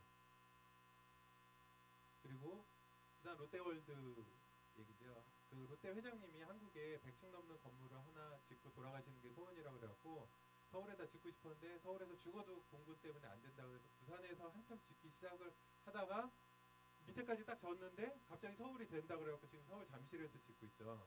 아마 부산은 반토막 났을 거예요. 제가 갔을 때는 아마 밑에까지 져놨고 이제 상부가 조금 올라가고 있는 걸로 알고 있어요. 자, 저는 이렇게 이제 제 길을 찾아서 저의 평생 직업을 찾았다라고 생각을 하고 직장을 다니기 시작했어요. 근데 직장을 다니면서 어느 날 느껴지는 게 있더라고요. 아마 여러분들도 여기에서 직업을 갖고 어떤 좋은데 취업을 하셔도 분명히 저와 같은 고민을 하실 거라고 생각을 합니다. 저는 이랬어요. 제 삶은 이랬어요. 정확하게. 학교 갔다 집에 갔다 학교 갔다 집에 갔다 학교 갔다 집에 갔다 회사 갔다 집에 갔다 회사 갔다 집에 갔다 회사 갔다 이렇게. 저는 그냥 지극히 평범한 일상을 살았는데 여러분 여기 사진 보이세요? 제가 어디 있을까요?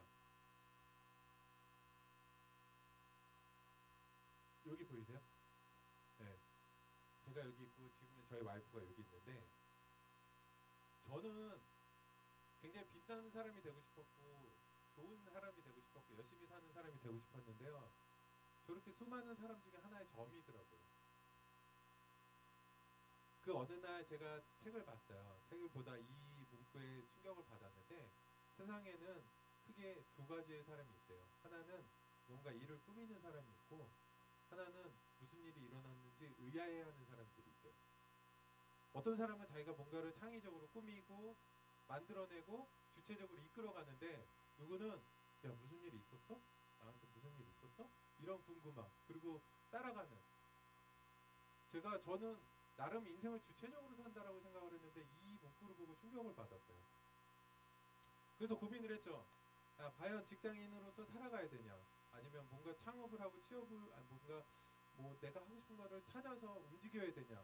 그래서 제가 제 나름대로 그때 당시에 그렸던 그림인데 뭐 지금 생각하면 되게 웃겨요. 근데 만약에 취업을 하면 왼쪽에 그래프를 봐요. 취업을 하면 이렇게 어느 순간부터 올라갈 거예요. 월급 받고 막 성장을 하겠지. 대리 과장 달고. 근데 어느 순간부터 이게 임원이나 뭐 회사 대표가 되지 않는 이상 이제 평범하게 이렇게 가겠죠. 아니면 거기서 갑자기 이제 뭐 떨어지거나 잘리거나 뭐 이런 식으로 가겠죠. 근데 오른쪽 만약에 창업을 하거나 내가 뭔가에 새로운 걸 도전을 했다 그러면 어떻게 될까? 처음에 시작할 때 엄청 힘들겠죠. 이종범 작가님처럼 몇 번 빠꾸 당하고 7번 거절당하고 그렇게 되겠죠. 돈도 없겠죠. 암흑의 시대를 거쳐서 만약에 잘 된다 그러면 이게 어느 순간까지 올라갈지 모르는 그런 상황이 될 것 같아요. 물론 그것도 중간에서 열심히 살지 않으면 똑같이 직장인의 그런 스펙트럼을 걷겠죠. 자, 또 사진을 봅니다. 여기 제 어디 있을까요? 네. 압도적으로 얼굴 긴 게 왼쪽 세 번째 사람이죠, 그죠? 자, 이 그림을 보여드리는 거는 제 얼굴 자랑하고 싶은 게 아니라 저희 대학원 동기들이에요. 같이 졸업을 했어요. 한 열 몇 명이 이제 건축학과 나와서 졸업을 했는데 한 졸업을 하고 한 2달 만에 이제 저희 동기 모임을 했어요. 딱 모였는데 아마 이제 앞으로도 여러분들한테 닥칠 일이에요. 다들 그런 거예요. 이제 처음에 너 어디 다니니? 막 명함. 나 어디 다 다녀. 그중에 대기업도 있지. 또 뭐 얘기하다 보면 너 요즘 무슨 프로젝트 해? 나 저기 뭐 요 앞에 한 100억짜리 무슨 공항 설계 뭐 이런 거 디자인 하고 있어. 또 막 또 한참 이제 술 먹다 보면 또 얘기가 나와요. 너 연봉 얼마 받아? 진짜? 나보다 1,000만 원 더 받는데? 막 이렇게. 그러다가 이게 6개월이 지났어요. 그리고 나서 다시 만나서 얘기를 하니까 뭐라고 하는지 아세요? 너 어디 다니니? 회사 다니니? 이건 중요한 게 아니야. 너 야근하냐? 야근 촬영하냐? 두 번째, 프로젝트. 야, 너 100억짜리 뭐 이게 중요한 게 아니라 그거 재밌니? 너 하는 거 재밌니? 세 번째, 연봉이 얼마가 중요한 게 아니라 힘들어 죽겠는데 사업이나 해볼까? 돈이나 벌어볼까? 이렇게 변하는 거예요. 이 이유가 뭘까? 제가 분석을 해봤어요. 첫 처음에 어떤 회사 뭐 삼성, 대기업 뭐 이게 중요한 게 아니라 나한테는 삶의 질이 중요했던 거야. 나는 퇴근하고 내가 발전시키고 싶은 나의 취미생활도 있고 만나고 싶은 연인도 있고 함께 생활하고 싶은 가족도 있었던 거였어요. 근데 그거를 취업이라는 그 좁은 문 때문에 우리가 흔들렸던 것 같아요. 두 번째는 프로젝트를 어떤 거 자시고 하고가 중요한 게 아니라 내가 그거 일을 통해서 얼마나 내 삶이 만족하느냐 그거를 찾았던 것 같고, 세 번째는 목표. 그냥 열심히 그냥 앞만 보고 살면 달려가면 열심히 잘한다고 칭찬을 해주겠지 이 내용이 아니라 그냥 내가 어떤 부분을 향해서 어떻게 나아가야 되느냐 그 목표의 수정이 생긴 거예요. 결국에 이 모든 것들이 아까 김준호가 자기 찾아갔듯이 내가 무엇을 잘하고 무엇을 하고 싶고 어떤 일을 찾아서 도전하고 이런 자신의 꿈과 연결이 돼 있더라고요. 그래서 제가 선택한 거는 이겁니다.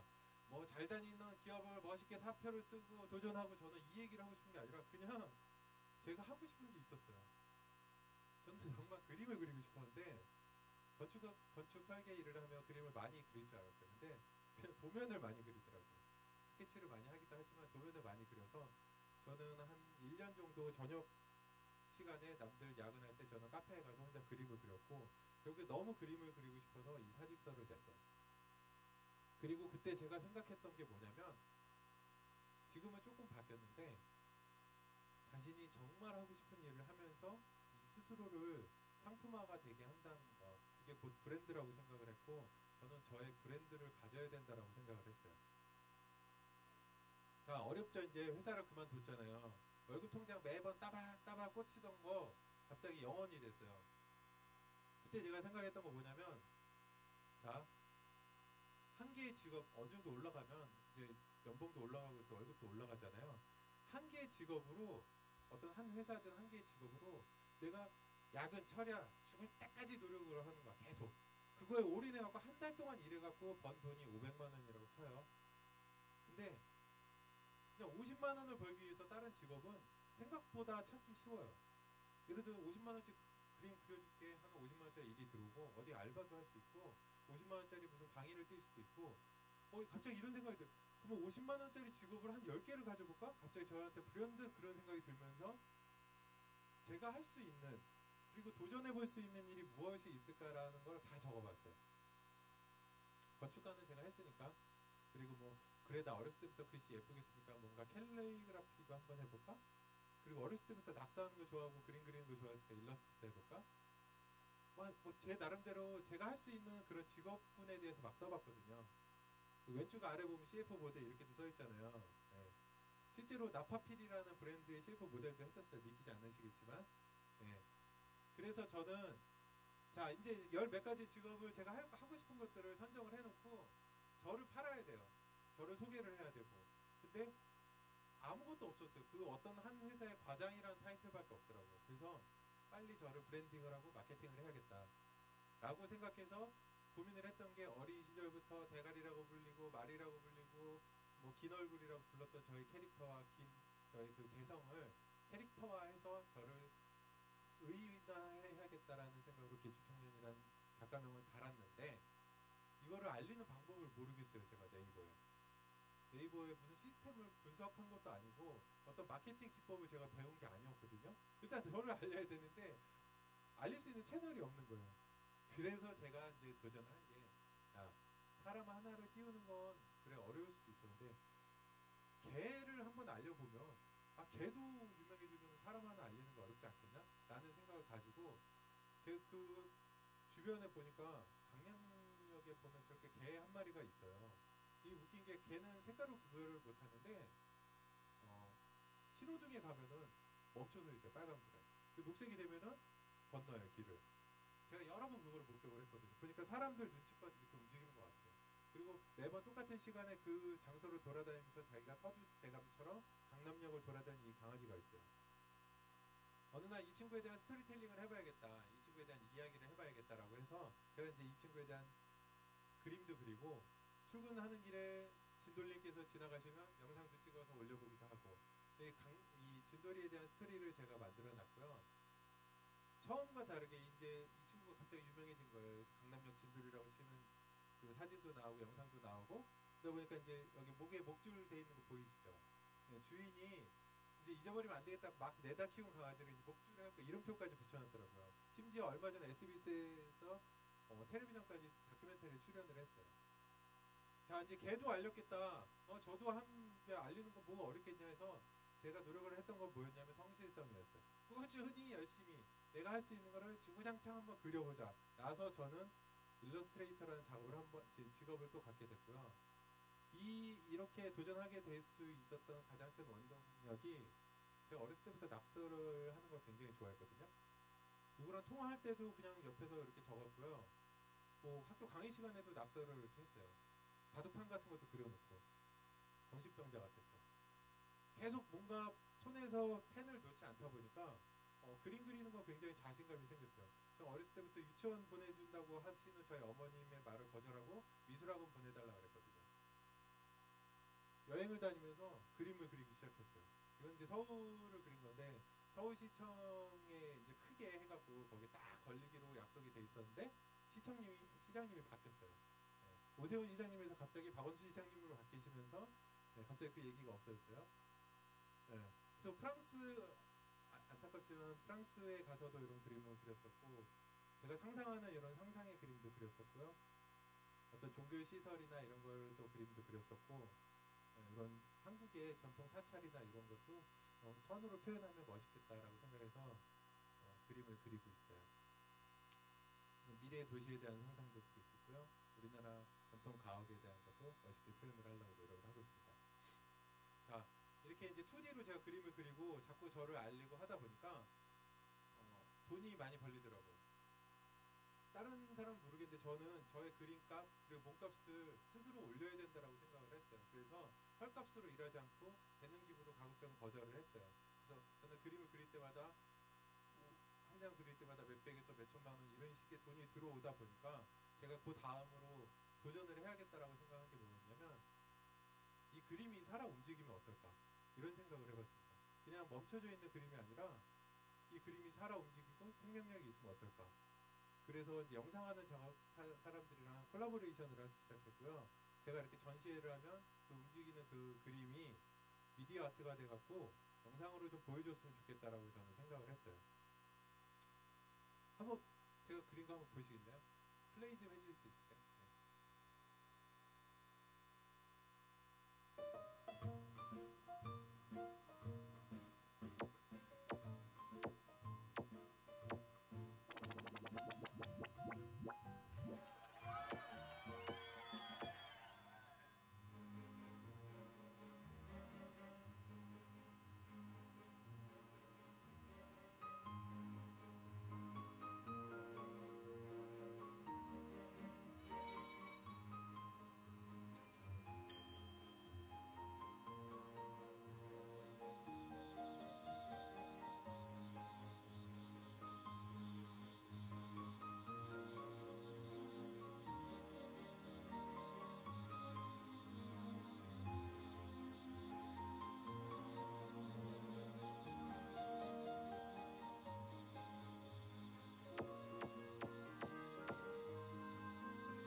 박수 한 번만 주세요.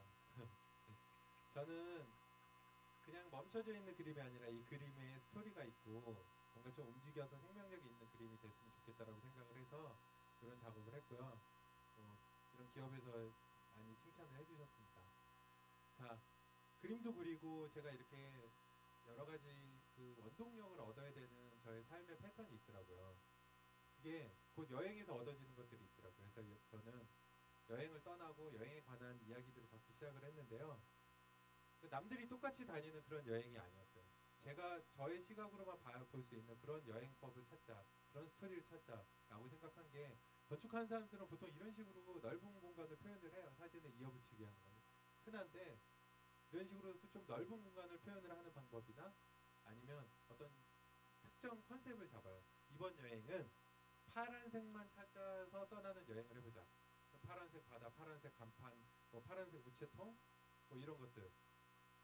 이번 여행은 녹색만 찾아서 떠나는 여행을 해보자. 그러면 그 카메라 안에 파일이 전부 다 녹색이에요. 또 이거는 프랑스에 있는 몽쉘미셸이라는 건물인데요.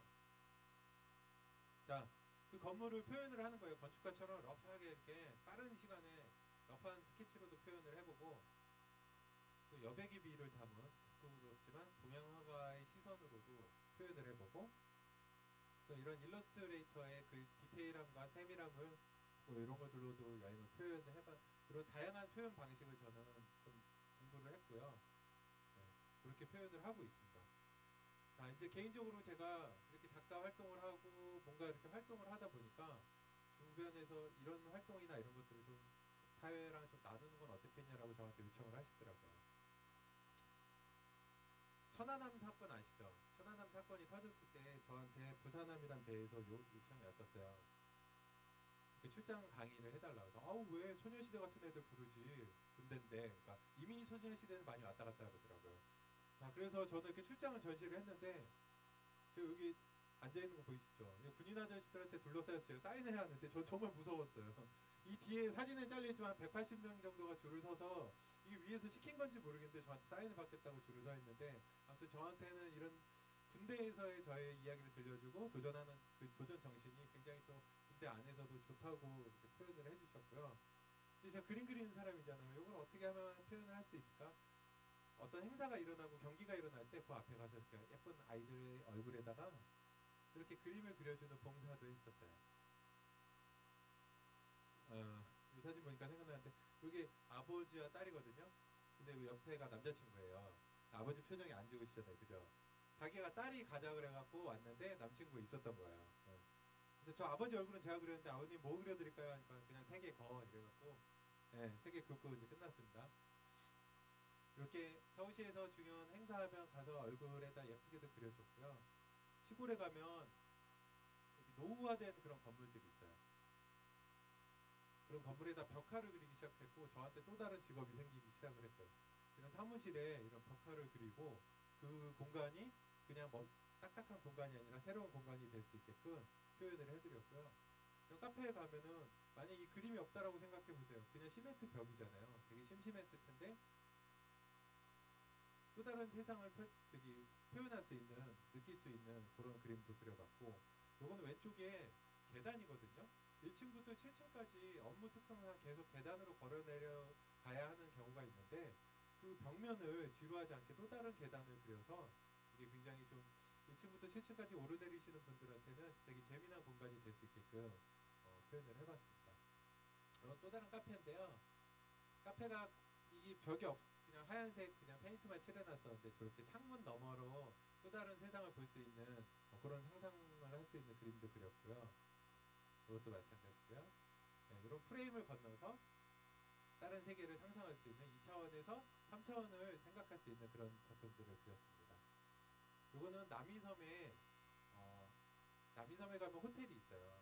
정관도라는 호텔이 있는데 그 호텔 방 하나하나마다 작가의 이름이 붙어 있어요. 예를 들어서 무슨 작가방, 무슨 작가방이 있는데, 남이섬에 그 호텔 중에 딱 하나 스위트룸이 있어요. 제일 큰 방인데 그 방이 이제 제 길쭉 청년 방으로 돼 있어요. 거기에 가면은 전시되어 있는 작품이고요. 요거 그리는 장면을 제가 한번 빨리 영상으로 한번 보여드릴게요.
저만 치세요. 저 그리는데 한 1시간 반 정도 그렸던 것 같고요. 뭐를 그릴지 정하고 가진 않았어요. 뭐 그려드릴까요? 이렇게 했더니 그 큐레이터가 동양과 서양의 만남을 그려달라고 해서 즉석으로 제 밑그림 없이 바로 그린 작업이고요. 저런 작업을 늘 하고 있습니다. 좀 이제 제 개인적으로 이렇게 뭔가 활동을 하고 이런 것도 좋은데 좀 더 사회적으로 아니면 글로벌적으로 좀 도움이 되고자 해서 라오스에 가면은 이런 예쁜 아이들의 눈망울 반짝반짝하는 경우가 있는데요. 거기 가면 학교 시설이 이렇게 낙후돼 있어요. 되게 힘들고 어렵게 공부하는 학생들이 있어서 그 친구들한테 좀 좋은 학교를 지어주자, 좋은 건물을 만들어주자 해서 저희가 그림도 그리고 모금도 하고 좋은 사회공헌 활동도 하고 있고요. 서울 시내에 백사마을이라고 마지막 남은 달동네 마을이 있거든요. 거기 가면 사실 저렇게 생겼어요, 마을이. 그래서 어떤 대학생들하고 같이 기획을 해서 거기에 그런 벽화도 그려주고 이게 사실 뭐 그 사람들한테 어떤 추억이 될지 모르겠는데요. 그 마을의 좀 이야기나 이런 것들 담았으면 좋겠다라고 생각을 했습니다. 왼쪽에 저는 펭귄인 줄 알았는데 제비라고 그러더라고요. 자, 이제 저 혼자 열심히 살았어요. 열심히 살고 좀 이제 나누기도 했어요. 근데 좀 이제 가까이 다가갔으면 좋겠다라는 생각이 들더라고요. 제가 뭐 웹툰 작가처럼 어떤 그 플랫폼이 있어서 거기다 딱 업데이트만 하면 와 이렇게 댓글이 달리고 이런 시스템이 아니라 저 같은 경우는 주구장창 노력을 해야 되는 사람이다 보니까 저는 좀 방법을 찾았어요. 제가 만약에 그림을 그리다가 그림을 그리는 뭐 돈도 많이 벌었다고 쳐요. 예를 들어서 일러스트레이터로 그림을 그리다가 손가락이 딱 부러졌어. 그럼 어떻게 되죠? 저 굶어 죽는 거예요, 갑자기. 그래서 이 내 혼자의 개인적인 그런 능력도 중요하지만 어떤 시스템을 만들어야겠다, 그 조직을 만들어야겠다 이런 생각을 했고 그래서 저는 어떤 컨텐츠를 만드는 집단이 저희 회사를 만들었고요. 그 회사에서 이제 진행하는 프로젝트들이 여러 가지가 있는데 그 중에 이제 제 개인적인 작가의 이야기를 표현하자면 플랭클린 플래너라고 다이어리로 유명한 회사가 있는데 거기서 이렇게 뭐 저와 콜라보레이션 해갖고 이렇게 작품집이나 다이어리 같은 게 나왔고요. 카카오톡의 이모티콘과 테마 있잖아요. 저희 회사에서 한 10분의 1 정도는 저희 회사에서 만든 것 같아요. 그렇게 TV CF나 이런 것도 제 그림으로 계속 콜라보레이션해서 들어가고 있고 이러다 보니까 저한테 계속 또 다른 직업이 또 하고 싶은 것들이 생겼는데 이제 많은 사람들한테 불특정 다수의 사람들한테 노출을 시켜서 제가 할 수 있는 그런 디자인들을 보여주고 싶다라는 생각이 들었어요. 이게 인천공항이거든요. 인천공항 크리스마스 시즌에 이렇게 뭐 외국에 나가는 사람들 아니면 돌아오는 사람들한테 좀 이렇게 페스티벌의 느낌 그리고 좀 멋있는 느낌을 주고자 그런 것들을 디자인을 했었습니다. 그리고 지금 요거는 방송되고 있는데 SBS 아침 목요일에 SBS 출발 모닝와이드에 보시면 그 엄마들의 입소문이라고 있어요. 거기서 엄마들 이렇게 3명이 나와서 아줌마들이 수다를 떠는데 그 뒤에 배경으로 제 그림으로 무대 디자인을 해드렸어요.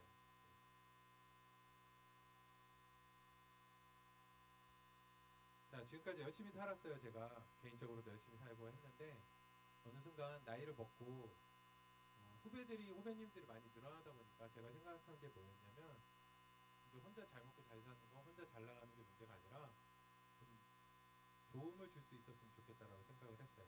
가수나 연예인이 되려고 하면 어디로 가요, 여러분? 여기 써 있죠. SM이나 YG, JYP 가잖아요. 가수나 연예인 되려고 하면. 그럼 저처럼 어떤 아티스트나 뭔가 이런 컨텐츠를 만드는 활동을 하고 싶어하는 사람들은 도대체 어디 가야 될까요? 미술학원? 그 질문에서 출발을 했고요. 진행하기는 한데 어떤 아티스트와 함께 같이 할 수 있는 그런 일을 꾸미는 회사를 만들면 재밌겠다라는 생각을 했어요. 그래서 어떤 아티스트들이 히어로 같이 어떤 팀으로 등장을 해서 그들의 능력을 보여주는 프로그램 그 다양한 예술가들끼리 모여서 아트 콘서트를 하는 그런 프로그램 전시회도 그냥 전시회가 아니라 여러 사람들 아티스트들이 모여서 어떤 패션쇼 같이 즐겁게 할 수 있는 그런 전시회 사회 공헌 활동을 할 수 있는 그런 예술 활동 그리고 재밌는 걸 배울 수 있는 플레이 그러니까 아티스트들만의 축제를 할 수 있는 이런 아르트 피에스타 그리고 어떤 어떤 컨텐츠들을 즐겁게 할 수 있는 그런 뭐 컨텐츠 올림픽 이런 것들을 기획을 하기 시작을 했습니다. 이거는 계속 진행을 하고 있고 지금도 테스트를 하고 있어요. 그래서 앞으로 어떤 아티스트들과 어떻게 더 좋은 컨텐츠를 만들기 위해서 노력할지는 모르겠어요. 저도 계속 앞으로 도전을 하고 있는 거고 실험을 하고 있는 것 같아요. 제가 요새 또 도전을 하고 있는 새로운 장르가 있어요. 이거 보세요. 저희 아들이거든요. 태어난 지 이제 한 160일 정도 된 아들인데 되게 사연이 많았어요. 뭐 입원도 많이 했었고 그 전에 아이는 유산도 했었고 응급실에만 4번이 갔었고 나름대로 자기만의 스토리텔링을 해갖고 태어난 친구거든요. 이 친구에 관해서 제가 페이스북이나 온라인에 계속 올리고 업데이트하고 스토리텔링을 하다 보니까 잡지사나 이런 데에서 이 친구에 대한 취재를 하자, 인터뷰를 하자 이런 요청이 많이 들어와요. 그래서 저는 이 아들을 아이돌로 키우기로 결심을 했습니다. 그래서 이 친구가 원한다고 하면 저는 연예기획사를 또 만들 거예요. 저한테 직업이 또 하나 늘어나겠죠. 저는 처음에 이런 길을 걸을 줄 몰랐어요. 아까 말씀하셨다시피 내가 변하니까 세상이 변하니까 맞아요. 계속 트렌드가 바뀌고 계속 사회에서 요구하는 능력치가 바뀌고 직업이 계속 바뀌는 것 같아요. 어떤 사람한테는 이렇게 거대한 꿈이 있어요. 어떤 사람한테는 되게 소소한 꿈이 있는 것 같아요. 저 처음에 이렇게 이거 한번 해볼까라고 생각을 했잖아요. 실제 될지도 몰랐어요. 그리고 어떻게 도전해야 되는지도 모르고. 근데 저는 하나 생각했던 게 물론 실패는 하지만 불가능은 없다라고 생각했어요. 계속 도전하고 두드려보면 가능하다라고 생각을 했거든요. 이거 줄여서 한번 그림으로 표현해 볼게요. 저 위에 있는 큰 꿈 있잖아요. 이 어떤 직업이든 아니면 내가 가야 될 목표든 저렇게 거대한 걸 찾기는 쉽지가 않아요. 그리고 막상 찾았다 그래도 그거를 내 걸로 갖기가 너무 어렵더라고요. 근데 그 밑에 있는 거 이것도 도전해볼까? 그래 이것도 재밌겠다. 이렇게 자꾸 그런 것들을 하나둘씩 나의 무기와 아이템으로 이렇게 득템을 하다 보니까 밑에 있는 그런 꿈같이 돼버리더라고요. 맨 위에 있는 하나의 거대한 거창하고 멋있는 꿈도 좋지만 이 맨 밑에 있는 다양하고 뭐 여러 가지를 할 수 있는 그런 꿈도 괜찮다라는 생각이 들었어요. 여러분도 삶의 방향은 되게 다양할 거라고 생각해요. 이 자리를 박차고 나가서 나는 내가 원하는 건 뭐니까 어떤 걸 해봐야겠다라고 생각하시는 분들도 있고 그 꿈의 방향은 여러 가지가 있을 거라고 생각을 하지만 딱 2가지만 명심을 하시면 될 것 같아요. 주변에 어둠이들이 있어요. 이게 뭐냐면 평상시에는 항상 응원을 해요. 나한테 그래 너 뭐 잘할 수 있어 뭐 그래 네 편이야 뭐 이렇게 항상 얘기를 하는데 내가 결정적으로 뭔가를 한다라고 딱 선언을 하는 그 순간 옆에서 그 길을 팍 꺾는 사람이 있어요. 그게 되겠어? 그게 되겠어? 야 요즘 얼마나 힘든데 라고 얘기하는 사람들이 꼭 있어요. 그 어둠이들을 피하셨으면 좋겠고요. 제발 네이버 지식인한테 물어보지 마세요. 초등학생들이 답합니다. 네? 전문가들 있잖아요. 아까 메일을 쓰던 지금 컨트롤 C 해갖고 컨트롤 V 해갖고 답변이 오더라도 전문가들한테 그리고 내가 하고 싶은 도전하고 싶은 사람들한테 제발 좀 다가갔으면 좋겠어요. 왜 이렇게 안 다가가고 겁만 먹는지 모르겠어요. 내가 어떤 일을 하고 싶어. 어떤 쪽으로 뭔가를 배워보고 싶어. 어떤 직업을 갖고 싶어. 어떤 회사에 가고 싶어. 근데 대부분 웹서칭만 하는 것 같아요. 인터넷에 두드려갖고 아니면 어떤 카페에 들어가서 저라면은 그 회사에 한번 찾아가보고 그 사람들을 직접 만나려고 노력을 할 수 있을 것 같아요. 그렇게 했을 때 진짜 그 노력과 그 질문은 본인의 힘이 되고 본인의 역량이 될 거라고 생각을 합니다. 저는 16가지 직업으로 먹고 산다라고 얘기를 하고 다녀요. 꼭 돈을 버는 걸 얘기하고 싶은 게 아니라요. 인생이 너무 재밌어요. 한 가지로 주구장창 돈을 벌기 위해서 아니면 이게 내 목표고 내 꿈이라고 생각을 해갖고 움직였던 삶이 있는가 하면 다양한 일을 새롭게 도전하는 제 모습도 나름 괜찮다라고 저는 생각을 해요. 앞으로 제 직업이 얼마나 더 많이 될지 모르고 얼마나 더 다양한 분야에 도전하게 될지는 모르겠는데 더욱더 노력을 할 거고 열심히 살 겁니다. 긴 얘기 들어주셔서 감사하고요. 여러분 여기 박차고 나가셨을 때 좀 더 머릿속에 화이팅 하셨으면 좋겠고요. 저도 오늘 이정범 작가님하고 토크 콘서트 하는지 알고 편한 마음으로 왔는데 어제 며칠 전에 갑자기 개인적으로 PT를 하라 그래서 부랴부랴 130장을 때려 박아놓고 여러분한테 주입식으로 지금 말씀을 드렸어요. 네. 이상이고요. 혹시 질문사항 있으시면 편하게 말씀해 주셔도 됩니다. 당연히 없으시죠? 네. 이제 마무리하면 이제 여러분들은 점심 식사를 하시면 되고요. 쉬는 시간 없이 긴 시간을 달려오셨기 때문에 굉장히 피곤하실 거라고 믿습니다. 사회자 선생님도 질문사항 없으시죠? 있습니다. 이쯤에서 네, 마무리해? 있습니다. 많이 있고요. 여러분들이 궁금해하시는 뭐 여러 가지 직업들 있는데 좀 가벼운 이야기를 하나 여쭤보겠습니다. 여행 작가로도 활동을 하고 계시는데요. 그 다녀보신 곳 중에 뭐 취향에 따라서 또 견해에 따라서 좀 다를 수 있습니다만 추천해 주실 만한 여행지가 있으신지 국내 한 곳, 국외 한 곳으로. 네, 뭐 사실 이거는 굉장히 어려운 질문이에요. 자기가 어디 여행지에 갔는데 자기는 어떤 카페에서 맛있는 아메리카노 한 잔을 먹었어. 그게 기억에 남는 사람이 있어요. 그러면 그 사람은 그 여행지가 좋은 거거든요. 이런 질문을 가끔씩 강연 같은 데 가면 많이 받아요. 그래서 그냥 모범 답안처럼 저는 얘기를 하는데 그 양동에 가면 우리나라에서 하회마을이 있고 거기 이제 경산서원이라는 데가 있어요. 거기 가면은 긴 정자가 있어요. 거기 올라가면은 앞에는 뭐 배산 임수같이 뒤에 산도 있고 이렇게 있는데 저는 그 장면도 멋있었지만 기억이 있어요.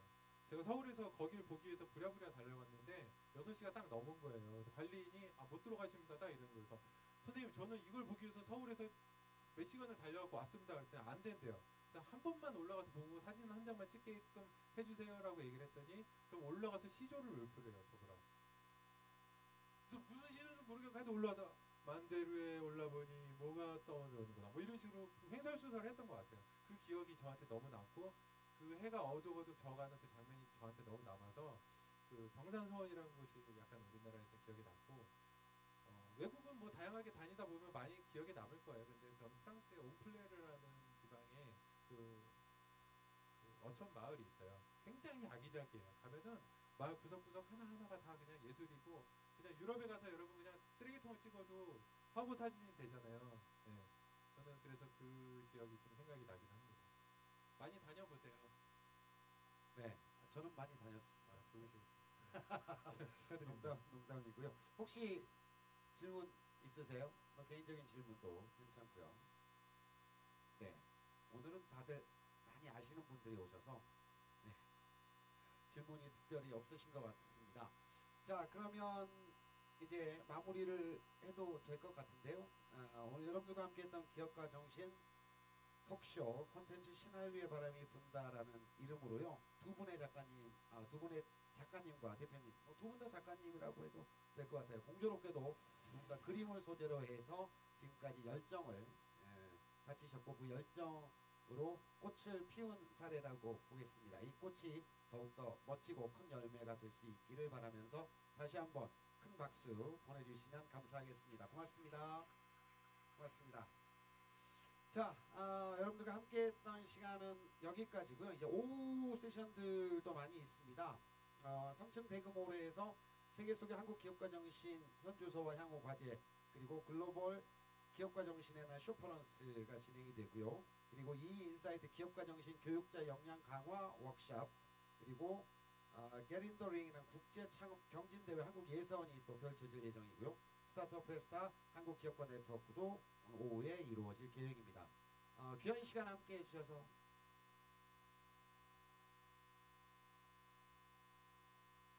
네, 알겠습니다. 네, 함께 해주셔서 너무 감사하고요. 오늘 등록하신 분들은 포시즌홀에서 식사하시고 하시길 바랍니다. 함께 해주셔서 감사 다시 한번 드리고요. 고맙습니다. 오후까지 유익한 시간이 되시길 바랍니다. 박수로 마치겠습니다. 고맙습니다.